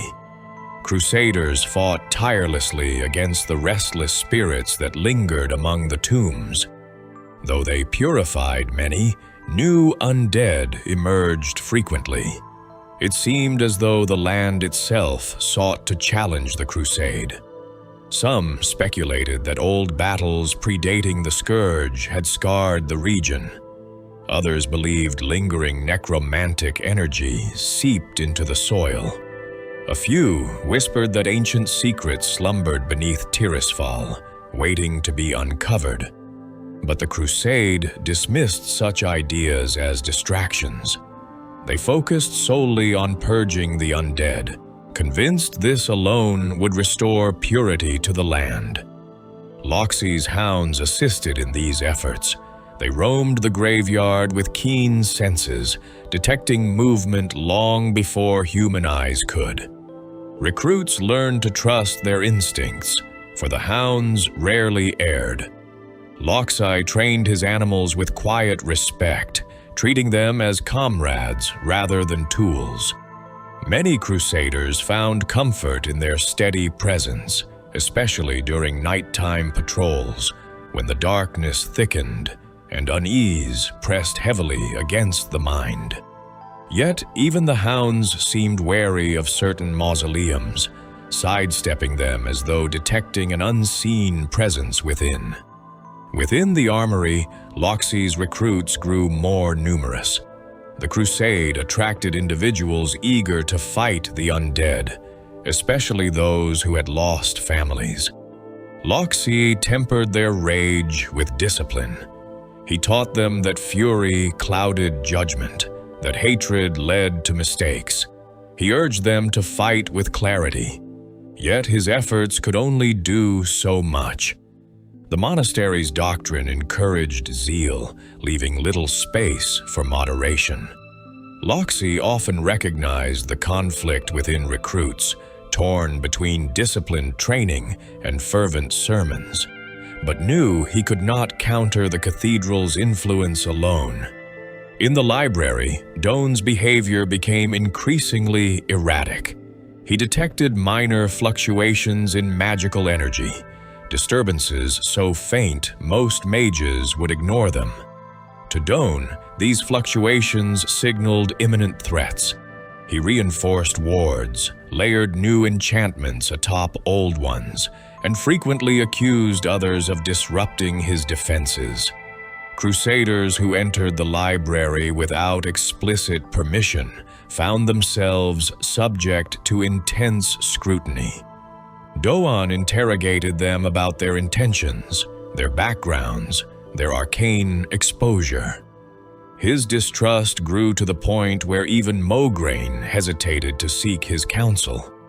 Despite these concerns, Doan's contributions to the monastery's defense remained undeniable. His wards deterred powerful undead. His arcane barriers protected the monastery from magical intrusion. His knowledge preserved relics that might otherwise have been lost. These achievements overshadowed his instability in the eyes of many crusaders. They viewed him as eccentric, perhaps overly cautious, but ultimately indispensable. Whitemane continued to hold the crusade together through her speeches, rituals, and unwavering conviction. Her presence brought a sense of order to the cathedral. She guided crusaders through ceremonies that honored the fallen, blessed new recruits, and reinforced the principles of the light.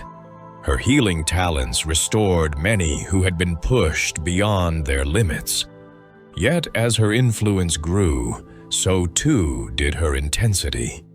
Some crusaders found her sermons increasingly demanding, urging sacrifices that pushed them toward exhaustion. She spoke often of purifying the world, of eradicating even the smallest trace of corruption. Her words left little room for forgiveness. Mograine, though, dedicated, struggled with private burdens that grew heavier with time. His past haunted him, the memory of his father's fate a constant companion. He channeled this pain into his leadership, driving himself and his followers with relentless determination. Yet he could not silence the doubts that occasionally surfaced in quiet moments. He wondered if the crusade had strayed too far, if their pursuit of purity had overshadowed their original mission. But these thoughts, fleeting and fragile, were quickly smothered by the demands of his role. The Dreadlord watched these developments with satisfaction. Balnazar's plan unfolded exactly as he intended. The Crusade's increasing extremism isolated them from potential allies. Their rigid doctrine left them vulnerable to manipulation. Their devotion to purity prevented them from seeing the corruption seeded within their own ranks, and their reliance on powerful leaders subtly influenced by his whispers, ensured his control remained firm. Yet Balnazar also understood the fragility of fanaticism. He knew that zeal could burn too brightly, that suspicion could consume even the most loyal followers. The more intense the Crusade's doctrine became, the more likely it was to fracture. But this did not concern him. Whether the Crusade endured or shattered mattered little. What mattered was that they served his purpose, disrupting unity among the living, sowing distrust, and diverting attention from the Scourge's greater plans. Within the monastery, Fairbanks sensed the growing instability. The vibrations in the stone above shifted as Crusaders moved with heightened urgency. He heard sharper tones in Whitemane's sermons. He detected tension in Mograine's voice as he issued orders. He noticed the increased frequency of hurried footsteps as Crusaders rushed to respond to alarms or confront perceived threats. From his dark cell, Fairbanks pieced together these clues, understanding the Crusade's trajectory more clearly than those who walked freely above him. He prayed often for clarity, for the Crusade's redemption, for the chance that someone might discover him. He had long abandoned hope of rescue for himself. Instead, he hoped only that the truth would one day emerge, that the monastery's fall from grace would not be lost to history. As seasons changed once more, the monastery's walls became weathered by constant winds and chilling mists. Moss crept along the edges of stone. Vines pressed against iron gates, yet its architecture remained imposing, a symbol of resilience carved amid ruin. Crusaders continued to patrol, continued to train, continued to pray. Their routines persisted with unwavering precision. But beneath this surface, the Dreadlord's handiwork tightened. The Crusade's identity, once forged from fear and determination, began to strain under its own weight. Its leaders stood at the brink without realizing it. Its soldiers clung to doctrines pushed to extremes. Its foundation, once built upon compassion and guidance, now rested on suspicion and fanaticism. and the monastery, for all its strength, now teetered on the edge of a culmination it could not foresee. The story of the Scarlet Monastery was far from over, but its path had narrowed into a tragic inevitability, one shaped by zeal, shadowed by manipulation, and carried forward by those who believed themselves righteous. As the Scarlet Monastery's influence reached its zenith, its leaders found themselves standing at the center of a storm they did not realize they had summoned. Their banners fluttered proudly over the courtyard, their rituals echoed through the cathedral, their patrols spread across the surrounding lands with disciplined regularity. To all appearances, the crusade was stronger than ever. Unyielding in purpose, unbroken in spirit, unchallenged within their fortress. Yet beneath this veneer of strength, the unseen fractures widened. Tirisfal itself seemed to sense those fractures. The land bore an uncanny stillness, as though holding its breath. The wind rarely moved freely through the forests, instead drifting in heavy currents that whispered through the trees like faint murmurs of things long forgotten. Animals avoided the monastery's surroundings. Birds that once perched upon the abbey's roof now flew in wide arcs to avoid it. Even the insects seemed fewer. Some crusaders dismissed these signs as coincidence, the natural result of undeath warping the land. Others felt an unease they could not fully explain, as though the monastery's presence had begun to disturb the balance of the region. Crusader patrols ventured farther and farther from the monastery. Their missions grew more aggressive as Whitemane and Mograine imposed stricter doctrines. They hunted undead tirelessly, but they also intercepted travelers with increasing suspicion. Those who carried injuries were examined thoroughly. Those who hesitated in their answers were interrogated. Those with unfamiliar accents or foreign origins faced questioning that often spiraled into accusations. The crusade, convinced that corruption hid within the slightest imperfection, treated caution as the greatest virtue. Yet it was this very caution that pushed them further into isolation. Sometimes, patrols encountered other groups of survivors, travelers seeking safe passage, caravans transporting supplies, or adventurers returning from distant battles. These meetings rarely ended peacefully. The crusade demanded complete compliance, complete trust, complete submission to their inspections. Many outsiders refused. Some skirmishes broke out. A few escalated into deadly confrontations. Word spread quickly across the land that the Scarlet Crusade no longer tolerated even the possibility of impurity. Fear of the undead remained, but fear of the crusade grew to match it. Within the monastery, the atmosphere grew heavier. Neophytes who had joined the crusade willingly found themselves confronted by practices they had not expected: long interrogations, intense purging rituals, and constant pressure to report any unusual behavior among their peers. Older crusaders encouraged this vigilance, insisting it prevented infiltration by the scourge. But the constant scrutiny eroded trust. Conversations grew shorter. Recruits avoided lingering alone. Even seasoned warriors grew cautious when speaking near others. Whitemane, sensing this growing paranoia, responded not with comfort, but with intensified sermons. She taught that doubt was natural in times of trial, but must be cast aside through devotion. She urged the crusade to rely on the light, to relinquish fear, to embrace the harsh clarity of righteous certainty. Her speeches rekindled fervor in many hearts, but they also deepened the divide between those who embraced zealotry and those who struggled in silence. During these gatherings, the cathedral blazed with warm, radiant light. Braziers cast long shadows.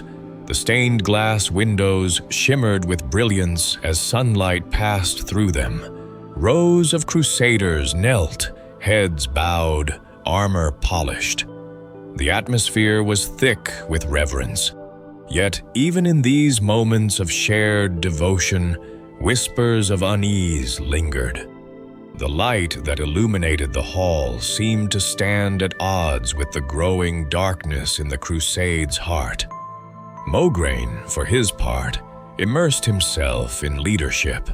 He trained troops with unmatched intensity, often pushing himself harder than those he commanded.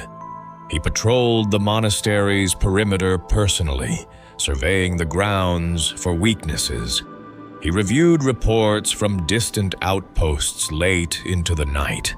His armor rarely left his body, and his blade never strayed from his side. Yet, in the quietest hours, when the monastery grew still, he felt a weight pressing upon him, an unspoken doubt he could neither name nor dispel. The memory of his father haunted him. Alexandros Mograine had fought with unmatched valor against the Scourge. He had crafted the holy weapon that could cut down undead as though they were shadows. And yet, he had fallen. Betrayed by forces his son still dreaded to acknowledge fully. Renault's guilt, buried deeply within him, left scars that shaped every decision he made. He believed redemption lay in service to the Crusade. He believed unwavering strength would carry forward the Mograine legacy, and he believed that through discipline and sacrifice, he might silence the voice within that whispered of past failures. Loxi sensed these tensions, though he did not speak of them.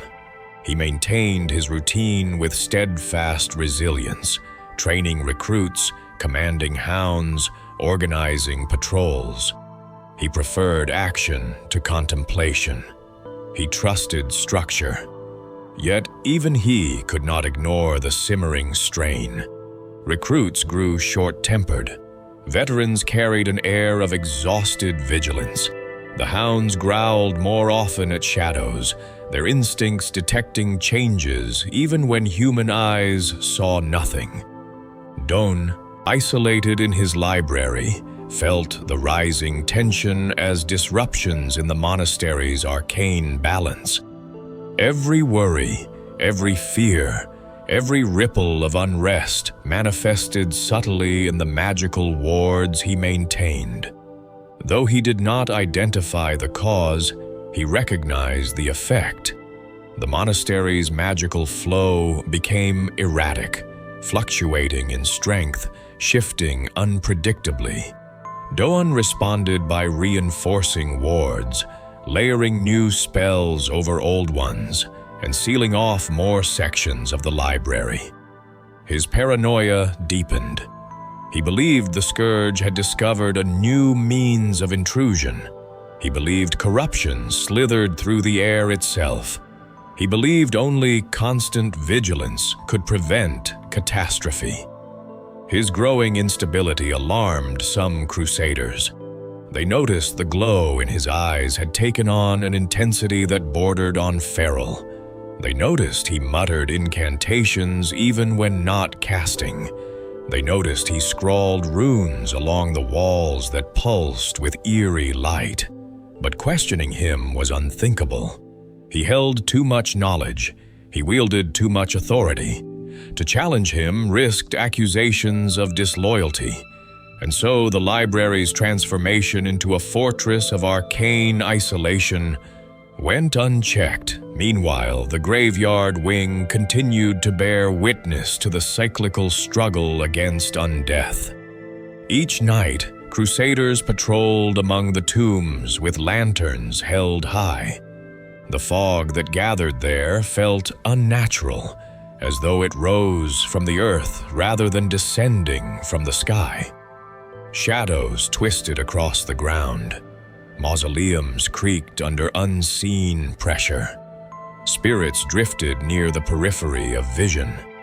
Some crusaders believed these spirits were remnants of those who had died long before the scourge's rise. Others suspected newer unrest, stirred by the Crusade's actions.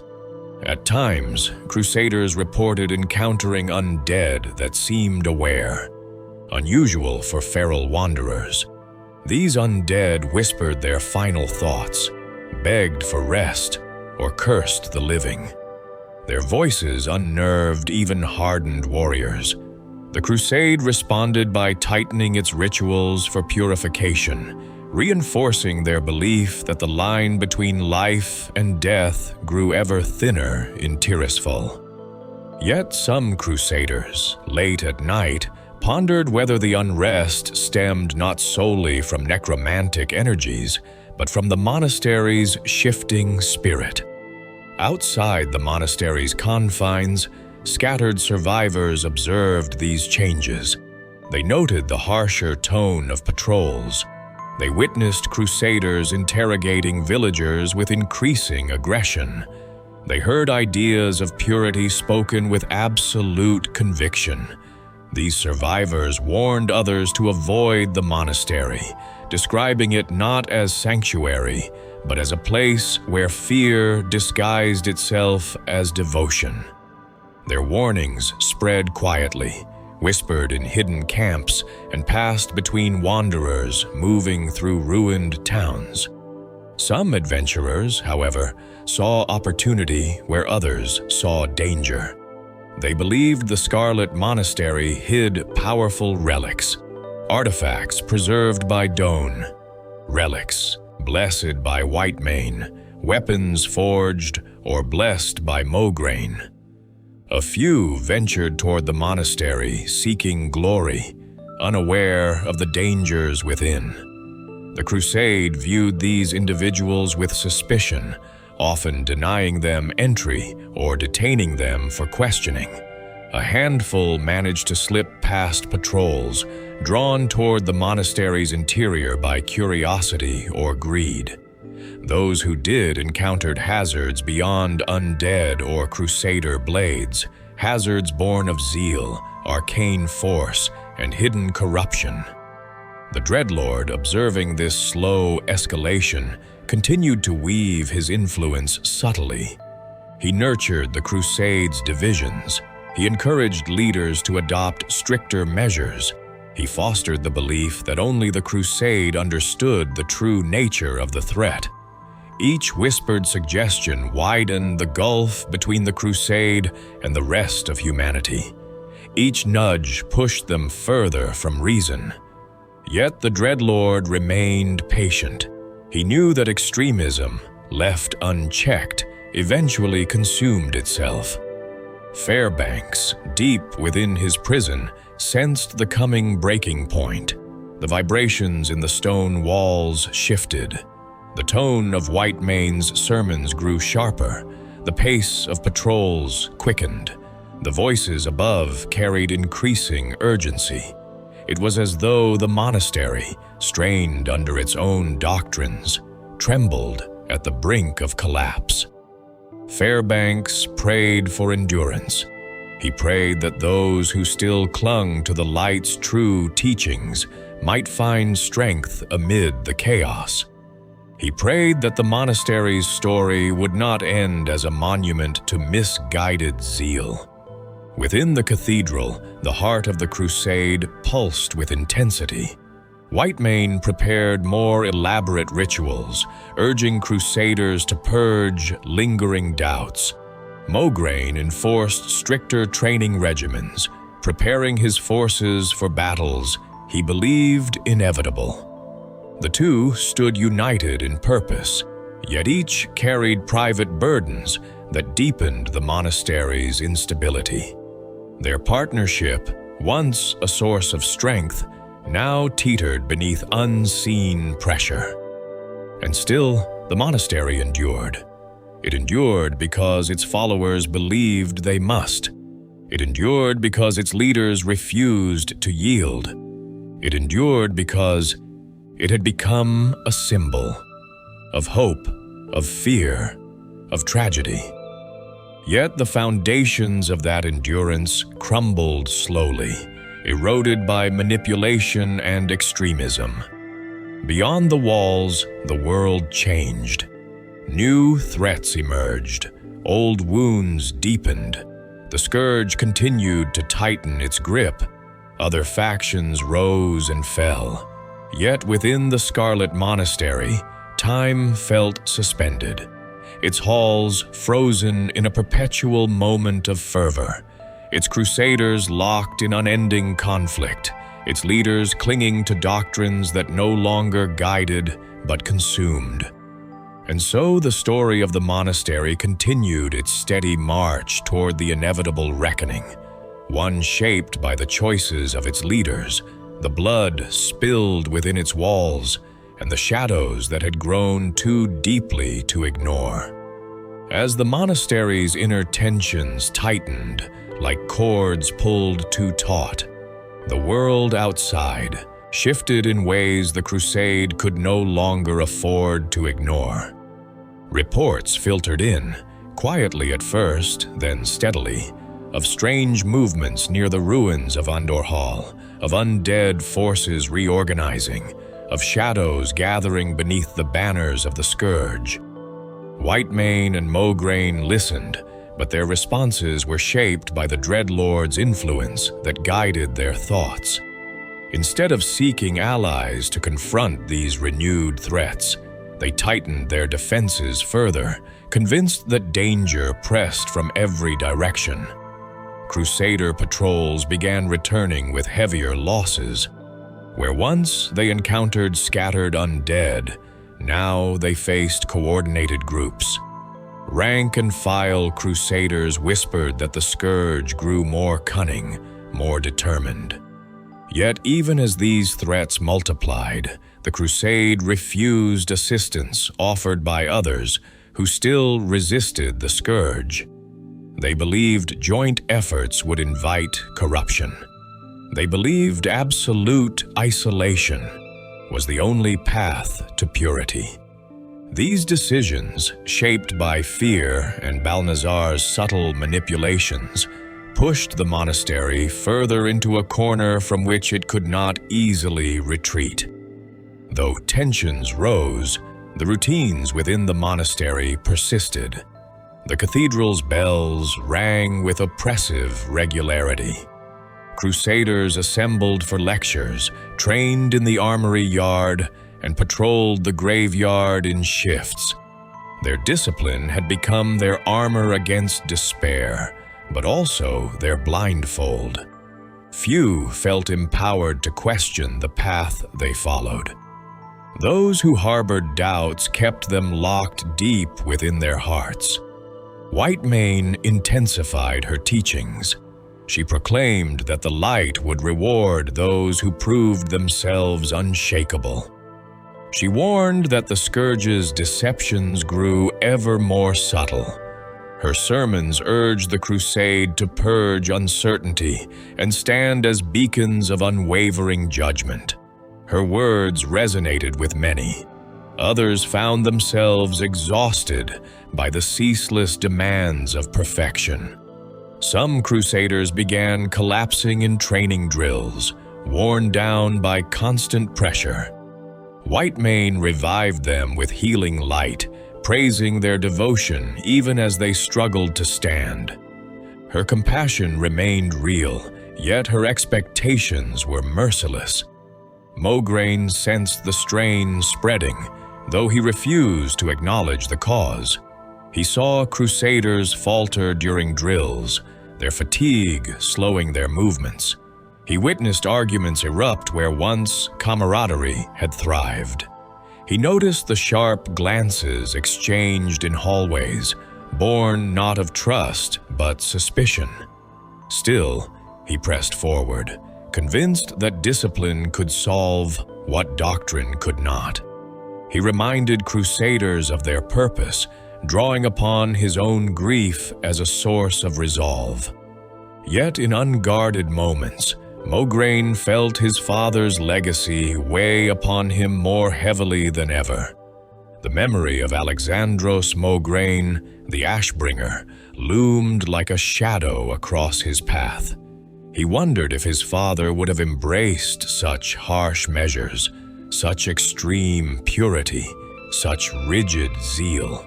But he cast these thoughts aside, burying them beneath the belief that the world's corruption demanded uncompromising strength. Still, those doubts gnawed quietly, weakening the inner resolve he projected outward. The Dreadlord watched these developments from behind Dathrohan's stolen features. He observed the cracks forming in the Crusade's foundation. He heard the whispers of doubt rising like faint breezes. He sensed the growing isolation of each leader. Whitemane consumed by fervor, Mograine consumed by duty, Doan consumed by paranoia, Loxay consumed by discipline. Balnazar had no need to intervene further. The Crusaders themselves carried out the work he began. He merely maintained the illusion of guidance, praising their extremism, encouraging their suspicions, and subtly fueling conflict where harmony once stood. Doan, unaware of the Dreadlord's presence, interpreted the monastery's instability as magical interference. He sensed arcane vibrations that wavered like threads unraveling. He expanded his wards, extending them into hallways, sanctuaries, and even chambers that had never before required magical protection. His spells glowed faintly along stone walls. His runes etched themselves onto arches and door frames. Crusaders walking through the library wing felt a constant humming beneath their feet, a sign of Doan's unrelenting vigilance. Some feared the energies might overwhelm the monastery itself. Though Doan's paranoia deepened, he did not neglect his duties. He continued safeguarding relics. He continued refining enchantments that strengthened the monastery's outer defenses. But his trust in others reached near zero. Even Loxay, steady, reliable, loyal, found himself stopped at the library's threshold, questioned about his intentions. Doan demanded reasons for every request, probing for signs of deception. When none appeared, he often dismissed the Crusaders with curt gestures, more focused on deciphering arcane omens only he could perceive. Loxay remained outwardly calm, but the mounting strain manifested in subtle ways. His commands grew sharper, his patience thinner. He corrected recruits more aggressively, pushing them harder than before. His hounds sensed his unease, often pacing restlessly in their kennels. Loxay began taking longer patrols, seeking solace in action. Yet even the familiar sounds of the armory training grounds, once a source of focus, now carried discordance. He recognized the tension in recruits' voices, the clipped edges of their responses, the fatigue beneath their discipline. But he could not alter doctrine nor challenge leadership. He could only train. In the graveyard wing, Crusaders continued their ceaseless patrols. But now, the undead felt different. They emerged in larger groups.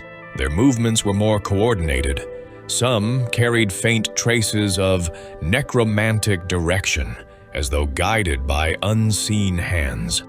Crusaders spent more time purging restless spirits, whose appearances grew more frequent. Even the mausoleums seemed to shift subtly, their doors creaking at odd hours, their stone faces cold beneath lingering mists. Some Crusaders swore they heard voices echoing through underground chambers, voices neither living nor undead. Others spoke of shadows stretching longer than natural, of lantern flames dimming without breeze. These observations were dismissed by leadership as signs of fatigue or heightened nerves. But the graveyard itself felt alert, as though responding to the monastery's growing instability. Fairbanks, trapped beneath the cathedral, sensed all of these shifts as echoes through stone. The floorboards creaked with greater frequency. The walls vibrated with hurried footsteps. He heard more arguments, sharper orders, panicked summons. Each sound painted a picture of an order losing balance. Fairbanks prayed constantly. He prayed that someone from beyond the crusade might uncover the truth. He prayed that the monastery might find redemption before destruction claimed it. He prayed that those once committed to compassion might remember the light's true teachings. His voice, though faint, remained steady. Beyond the monastery's immediate influence, word continued to spread. Survivors across the remnants of Lordaeron whispered of the Crusade's extremism. They warned one another to avoid scarlet banners. They spoke of crusaders who interrogated innocents, who judged too harshly, who enforced their doctrine with blade and flame. These tales reached adventurers, resistance fighters, and refugees alike. Some dismissed them as exaggerations. Others treated them as warnings. A few, courageous or reckless, decided to investigate. Among these wanderers came individuals who viewed the monastery not as a fortress to be avoided, but as a challenge to be faced. They believed its secrets held great power. They believed its relics might turn the tide against the scourge. Or they believed its zeal threatened to destabilize the region and needed to be confronted. Regardless of motive, these adventurers approached the monastery with determination. When they neared its gates, they encountered crusaders who barred passage with unwavering rigidity. Questions were asked, intentions scrutinized. Those unable to satisfy strict criteria were turned away or attacked outright. A handful managed to slip inside, using stealth or distraction. What they found confirmed the worst rumors, an order consumed by fanaticism, unwilling to tolerate dissent, willing to execute without hesitation. These adventurers glimpsed Doan's glowing wards, Loxai's disciplined hounds, and the unyielding resolve of crusaders in the graveyard. They heard Whitemane's sermons echoing through the cathedral. They saw Mograine commanding soldiers with a severity that left no room for hesitation, and some saw the Dreadlord's hidden manipulation, felt it in the tension between crusaders, sensed it in the unnatural fervor of rituals, recognized it in the strangeness of Dathrohan's gaze. These findings spread quietly, shared only among those who dared discuss them. They painted a picture not of a bastion of salvation, but of a stronghold poised on the brink of collapse, held together only by the strength of its leaders and the blind devotion of its followers. Within the monastery, however, the crusade pressed on. Whitemane announced new purging rites, demanding greater discipline. Mograine enforced harsher training regimens. Doan sealed off additional chambers in the library. Loxai increased patrol frequencies. The Dreadlord praised these measures, encouraging them deeper into extremism. But the weight of fanaticism is heavy, and even the strongest zeal cannot support such weight forever. The breaking point began quietly, with a single patrol that failed to return. Crusaders dispatched a search party. They found signs of conflict, scattered weapons, splintered shields, traces of arcane energy, but no bodies. Some speculated undead had dragged the corpses away. Others suspected an ambush by forces unknown. Whitemane interpreted it as a sign that the scourge grew bolder. Mograine agreed. They responded by heightening defenses further, encouraging greater suspicion, pushing their followers to extremes. The tension within the monastery thickened. Arguments erupted between crusaders, quickly silenced by fear of punishment. Patrols returned with smaller numbers. Recruits fainted from exhaustion. Loxy's hounds growled at shadows that moved wrong. Doan detected arcane fluctuations he could not explain. Whitemane's healing grew strained. Mograine's discipline became desperate. And still the Dreadlord whispered guidance, weaving manipulation into every crack that formed. The Scarlet Monastery had reached the precipice. All it lacked was the force that would tip it over.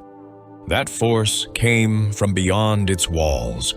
Not the scourge, not the land, not the light, but individuals who refused to accept the Crusade's fanaticism. Their arrival would alter the monastery's fate forever. The individuals who would alter the course of the monastery's fate arrived without fanfare. They were not an army. They carried no banners. They brought no herald to announce their presence. They came in small groups, travelers hardened by the ruined world, wanderers who had braved the plague-ridden lands, and adventurers who had survived trials far from Tirisful. They approached the monastery for many different reasons, some driven by curiosity, others by duty, some by whispers of relics, and a few by the desire to confront the zeal that had grown dangerously unchecked. To the Crusade, these outsiders were intruders. They questioned too openly. They observed too intently. They moved through the grounds without the obedience that defined the Scarlet ranks. Crusaders who encountered them acted swiftly. Accusations were hurled. Swords were drawn. Yet the outsiders did not flee. They defended themselves, revealing talent, experience, and skill that put them beyond the reach of ordinary restrictions. Even so, they attempted diplomacy at first. They tried to speak with crusaders, to understand the monastery's purpose, to discern whether rumors of fanaticism were exaggerated. But the crusade welcomed no questions. A single hint of skepticism was treated as insubordination. A refusal to submit was seen as corruption. Words quickly turned to conflict. It began in the graveyard wing. A small band of adventurers entered quietly, navigating between tombstones softened by moss. They observed crusaders patrolling in rigid formations. They noticed restless spirits drifting between crypts. They sensed the unnatural tension in the air. Their presence was soon detected by the crusaders, who approached with accusations already prepared. The adventurers attempted to parley, but suspicion flared instantly. Violence erupted. Blades clashed among crumbling gravestones. Lanterns flickered violently as magic ignited the mist. Loxy's hounds howled in the distance, alert to the commotion. Spirits stirred, drawn by the sudden conflict. Crusaders fought with desperate zeal, driven by the belief that outsiders threatened the monastery's purity. But the adventurers fought with purpose and clarity. They disarmed some crusaders, subdued others, yet avoided needless killing as long as possible. Still, the clash echoed loudly enough to reach the ears of those deeper within the monastery. Loxy was the first major figure to respond. He emerged from the armory wing with disciplined grace, his hounds flanking him. He assessed the battle swiftly, saw outsiders standing against his trained recruits, and moved to restore order. He shouted commands, his voice deep and steady. His hounds lunged at the intruders with fierce loyalty. Loxi himself fought with brutal efficiency, a lifetime of discipline guiding every strike. But the adventurers were experienced. They avoided the lunges of the mastiffs, countered Loxi's disciplined blows, and fought with coordinated precision. Loxi recognized quickly that these were no ordinary wanderers. He respected their skill even as he sought to subdue them. The battle forced Loxi into a realization the Crusade had long denied, that powerful individuals existed outside their order who were not corrupted, not plagued, and not enemies. But such recognition came too late. As he fell, overwhelmed by persistent assault, his hounds cried out with fierce loyalty.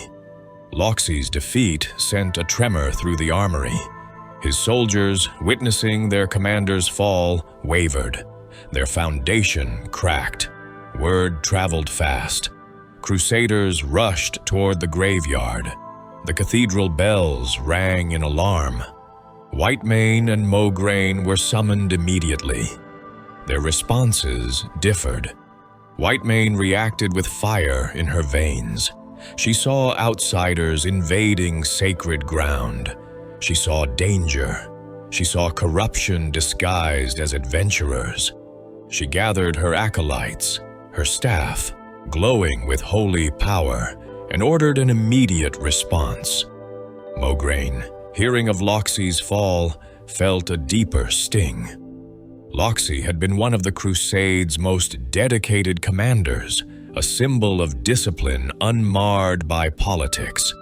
Mograine saw this intrusion as a direct assault on the Crusade's heart. His resolve hardened. He prepared for battle with a heavy silence pressing upon him. As Crusaders gathered, the adventurers moved deeper into the monastery. Their intention was not to raze it outright, but to uncover what had corrupted it.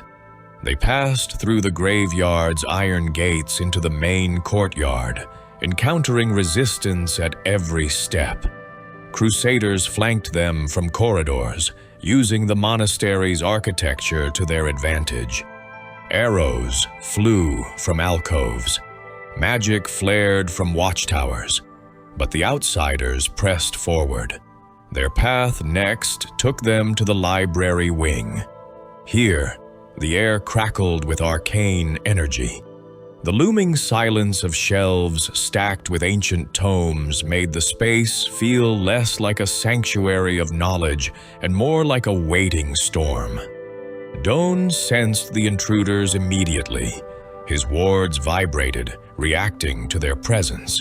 He misinterpreted this disturbance as a direct necromantic assault. His paranoia, already sharpened beyond reason, surged into full-blown conviction that the scourge had infiltrated the monastery through magical disguise. He confronted the adventurers in the central reading hall, where beams of pale light filtered through stained glass windows depicting ancient scholars. His voice thundered with a mixture of fear and authority. He accused them of bringing corruption into sacred halls, claiming they carried invisible plague energies. The adventurers attempted conversation, but Doan would not hear it. His world had been shaped by isolation, fear, and the relentless burden of maintaining the monastery's magical defenses. He believed wholeheartedly that these outsiders threatened everything he had worked to preserve. Doan unleashed powerful spells, blinding bursts of light, arcane bolts that ricocheted across stone floors, barriers that pulsed with unstable energy. Tomes flew from shelves as arcane winds surged. The adventurers struggled to maintain footing, their vision blurred by flashes of magic. But Doan's paranoia, though potent, clouded his judgment. He cast with reckless abandon, draining his strength quickly. The wards around the room flickered as the adventurers pressed closer, dodging blasts and maneuvering between collapsing shelves. When Doan fell, overwhelmed by force and exhaustion, the wards collapsed with him. The library dimmed. The glowing runes along the walls faded. The oppressive arcane pressure lifted. Silence settled thickly across the chamber. A silence born not of peace, but of the end of an era. Crusaders arriving at the library's borders froze in shock. Doan's defeat reverberated through the order. His wards had been a cornerstone of the monastery's defenses. His fall struck not only at their arcane strength, but at their identity as protectors of sacred knowledge. Fear surged through their ranks. Questions, long buried, stirred once more. Whitemane sensed these faltering hearts. She gathered crusaders in the cathedral, urging them to stand firm. She invoked the light with fierce determination, declaring that the faithful would not falter. Her voice echoed through the spires. She called upon all able crusaders to gather for a decisive confrontation.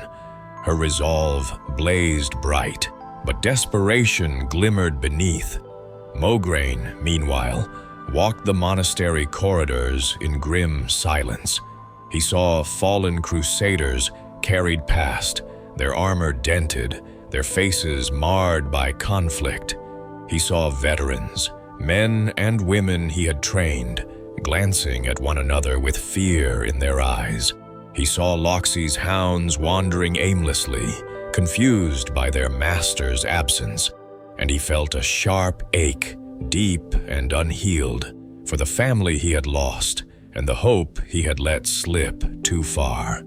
Still, he pressed on. He joined Whitemane in the cathedral's heart, where dozens of crusaders knelt in formation. Pale light streamed through windows depicting the light's greatest heroes.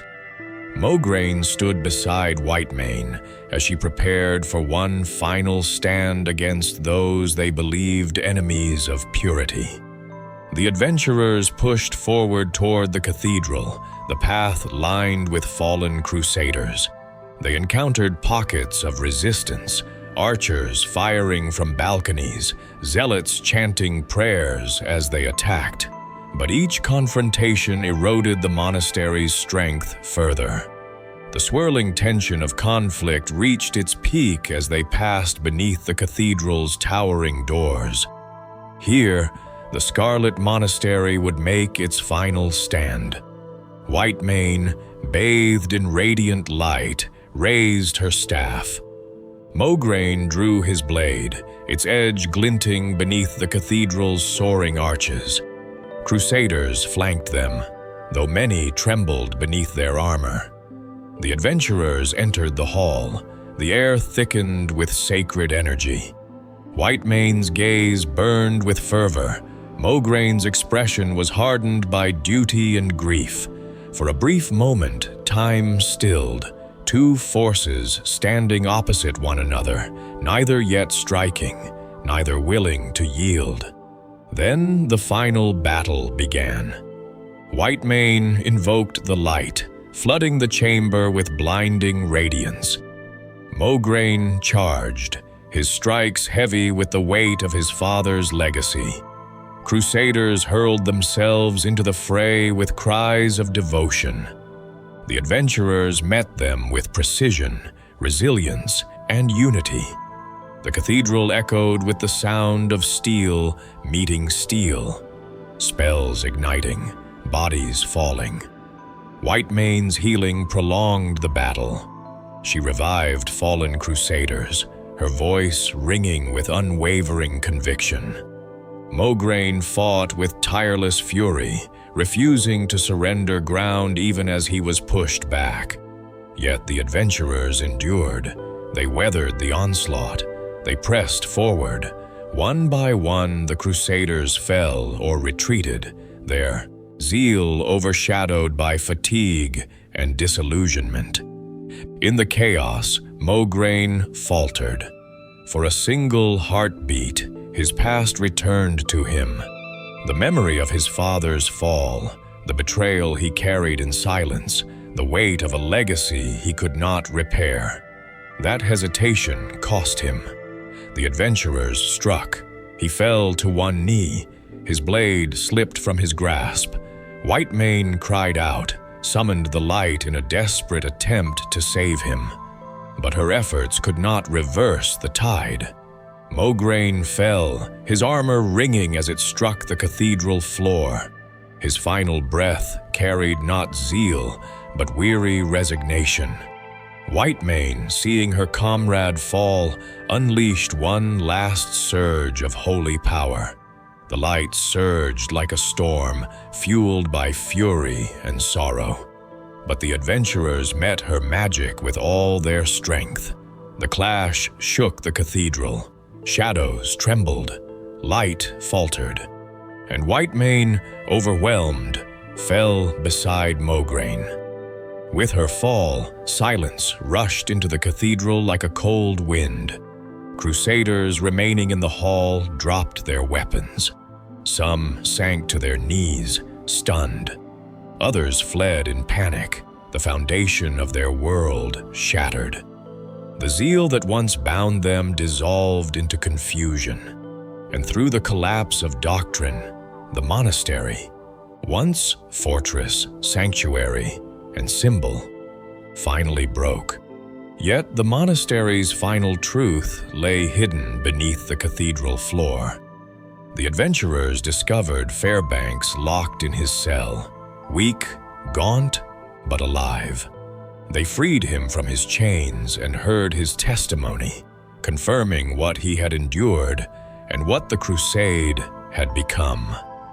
His voice carried sorrow rather than anger. He thanked his rescuers quietly, though his heart ached for the comrades lost to fanaticism. The adventurers listened, and in that moment, the full tragedy of the Scarlet Monastery revealed itself, not merely in its fall, but in what it had once been. The Dreadlord's disguise was uncovered soon after. Balnazar abandoned Dathrohan's form and fled, leaving behind the ruin he had shaped with subtle cruelty. The Crusade's greatest leader had never been theirs at all. And so, with its leaders defeated, its corruption exposed, and its foundation destroyed by truth and battle alike, the Scarlet Monastery's legacy reshaped itself in the eyes of all who had known it. No longer a bastion of purity, no longer a sanctuary of learning, but a monument to how devotion can be twisted by fear, how noble hearts can be turned by grief, and how even the brightest light can cast the deepest shadows. When the dust finally settled within the once sacred cathedral, the air felt impossibly still. Light filtered through broken, stained glass windows, scattering fragments of color across the stone floor, where crusaders had once knelt in prayer. The silence that lingered after the last clash of steel did not feel peaceful. It felt heavy, as though the very walls mourned the weight of all that had transpired. The adventurers stood amid the aftermath, breathing heavily, their senses heightened as they scanned for any remaining threat. But none remained. Whitemane lay motionless near the altar, her staff dimmed of radiance. Mograine rested beside her, one hand outstretched toward the fallen blade he could no longer lift. Around them, the surviving crusaders who had not fled watched with expressions of shock, grief, and disbelief. Some whispered prayers, others trembled. A few wept silently. These were not monsters. They were people who had placed their faith in leaders twisted by unseen influence. They had fought for a world they believed could still be purified, restored. They had given everything to that belief, only to see it collapse in a single day. The adventurers did not draw satisfaction from what they had done. They understood the weight of this tragedy. They had not come seeking to destroy a holy order, nor to spill blood for glory. They had come because the world had whispered warnings about the monastery's zeal, and because the Scarlet Crusade's extremism had begun to spread like a secondary plague. Their actions were born not of hatred, but necessity, an attempt to prevent the Order's zeal from consuming more innocent lives. The first sound to break the silence was a cough, weak, raspy, straining as though unused for years. Fairbanks. Supported by the adventurers, he stepped into the light of the cathedral for the first time since his imprisonment. Crusaders gasped upon seeing him, many recognizing his face even through the toll of suffering. Some fell to their knees. Others covered their mouths in disbelief. The truth they had suspected but dared not voice rose like a tide within them. Fairbanks looked around with sorrow, not anger. He saw the bodies of men and women he had once trained, guided, and blessed. He saw disciples he had instructed, comrades he had served alongside, fellow believers who had lost their way. His heart ached, for them, for the leaders they had followed, for the monastery itself. He spoke slowly, his voice strained yet steady. "This is not what the light wanted." His words rippled through the hall. Some crusaders collapsed under the weight of guilt. Others simply bowed their heads, finally understanding how far the order had fallen. Fairbanks did not condemn them. He knew that their choices had been shaped by fear. Fear of losing their homeland, fear of the scourge, fear of a world they no longer understood. He knew that manipulation had clouded their hearts. He knew that the Dreadlord's unseen influence had guided the crusade down this path. He told them the truth. He told them what he had witnessed, what he had suffered, how Dathrohan had been replaced by a being of shadow and deceit. He described the fanaticism that had grown under false guidance, how suspicion had been encouraged, how unity had been warped into blind obedience. Every word struck the surviving crusaders with the force of revelation. They listened in stunned silence, the truth reshaping their understanding of everything they had stood for. Some wept openly. Others stared at the floor, unable to meet his eyes. A few fled the cathedral, unable to accept the truth. But many remained, humbled and grieving. One crusader, trembling, approached Fairbanks. His voice cracked as he asked, "Was there nothing we could have done?" Fairbanks placed a gentle hand on his shoulder. "You believed in hope, and you were deceived. That is tragedy, not failure." The words did not absolve the crusade of all its actions, but they offered a glimmer of something the Order had forgotten: compassion. As the adventurers aided Fairbanks and tended to wounded survivors, they explored what remained of the monastery. They found evidence of Dawn's increasingly unstable arcane writings, Loxai's meticulous training records, Whitemane's rituals, Mograin's drills, each document a testament to individuals who had tried to make sense of a world consumed by chaos and who had been twisted by grief and manipulation. They discovered journals written by younger crusaders, filled with doubts they had never dared voice. They found letters from families who had fled, pleas for mercy, from villages misunderstood or accused without proof.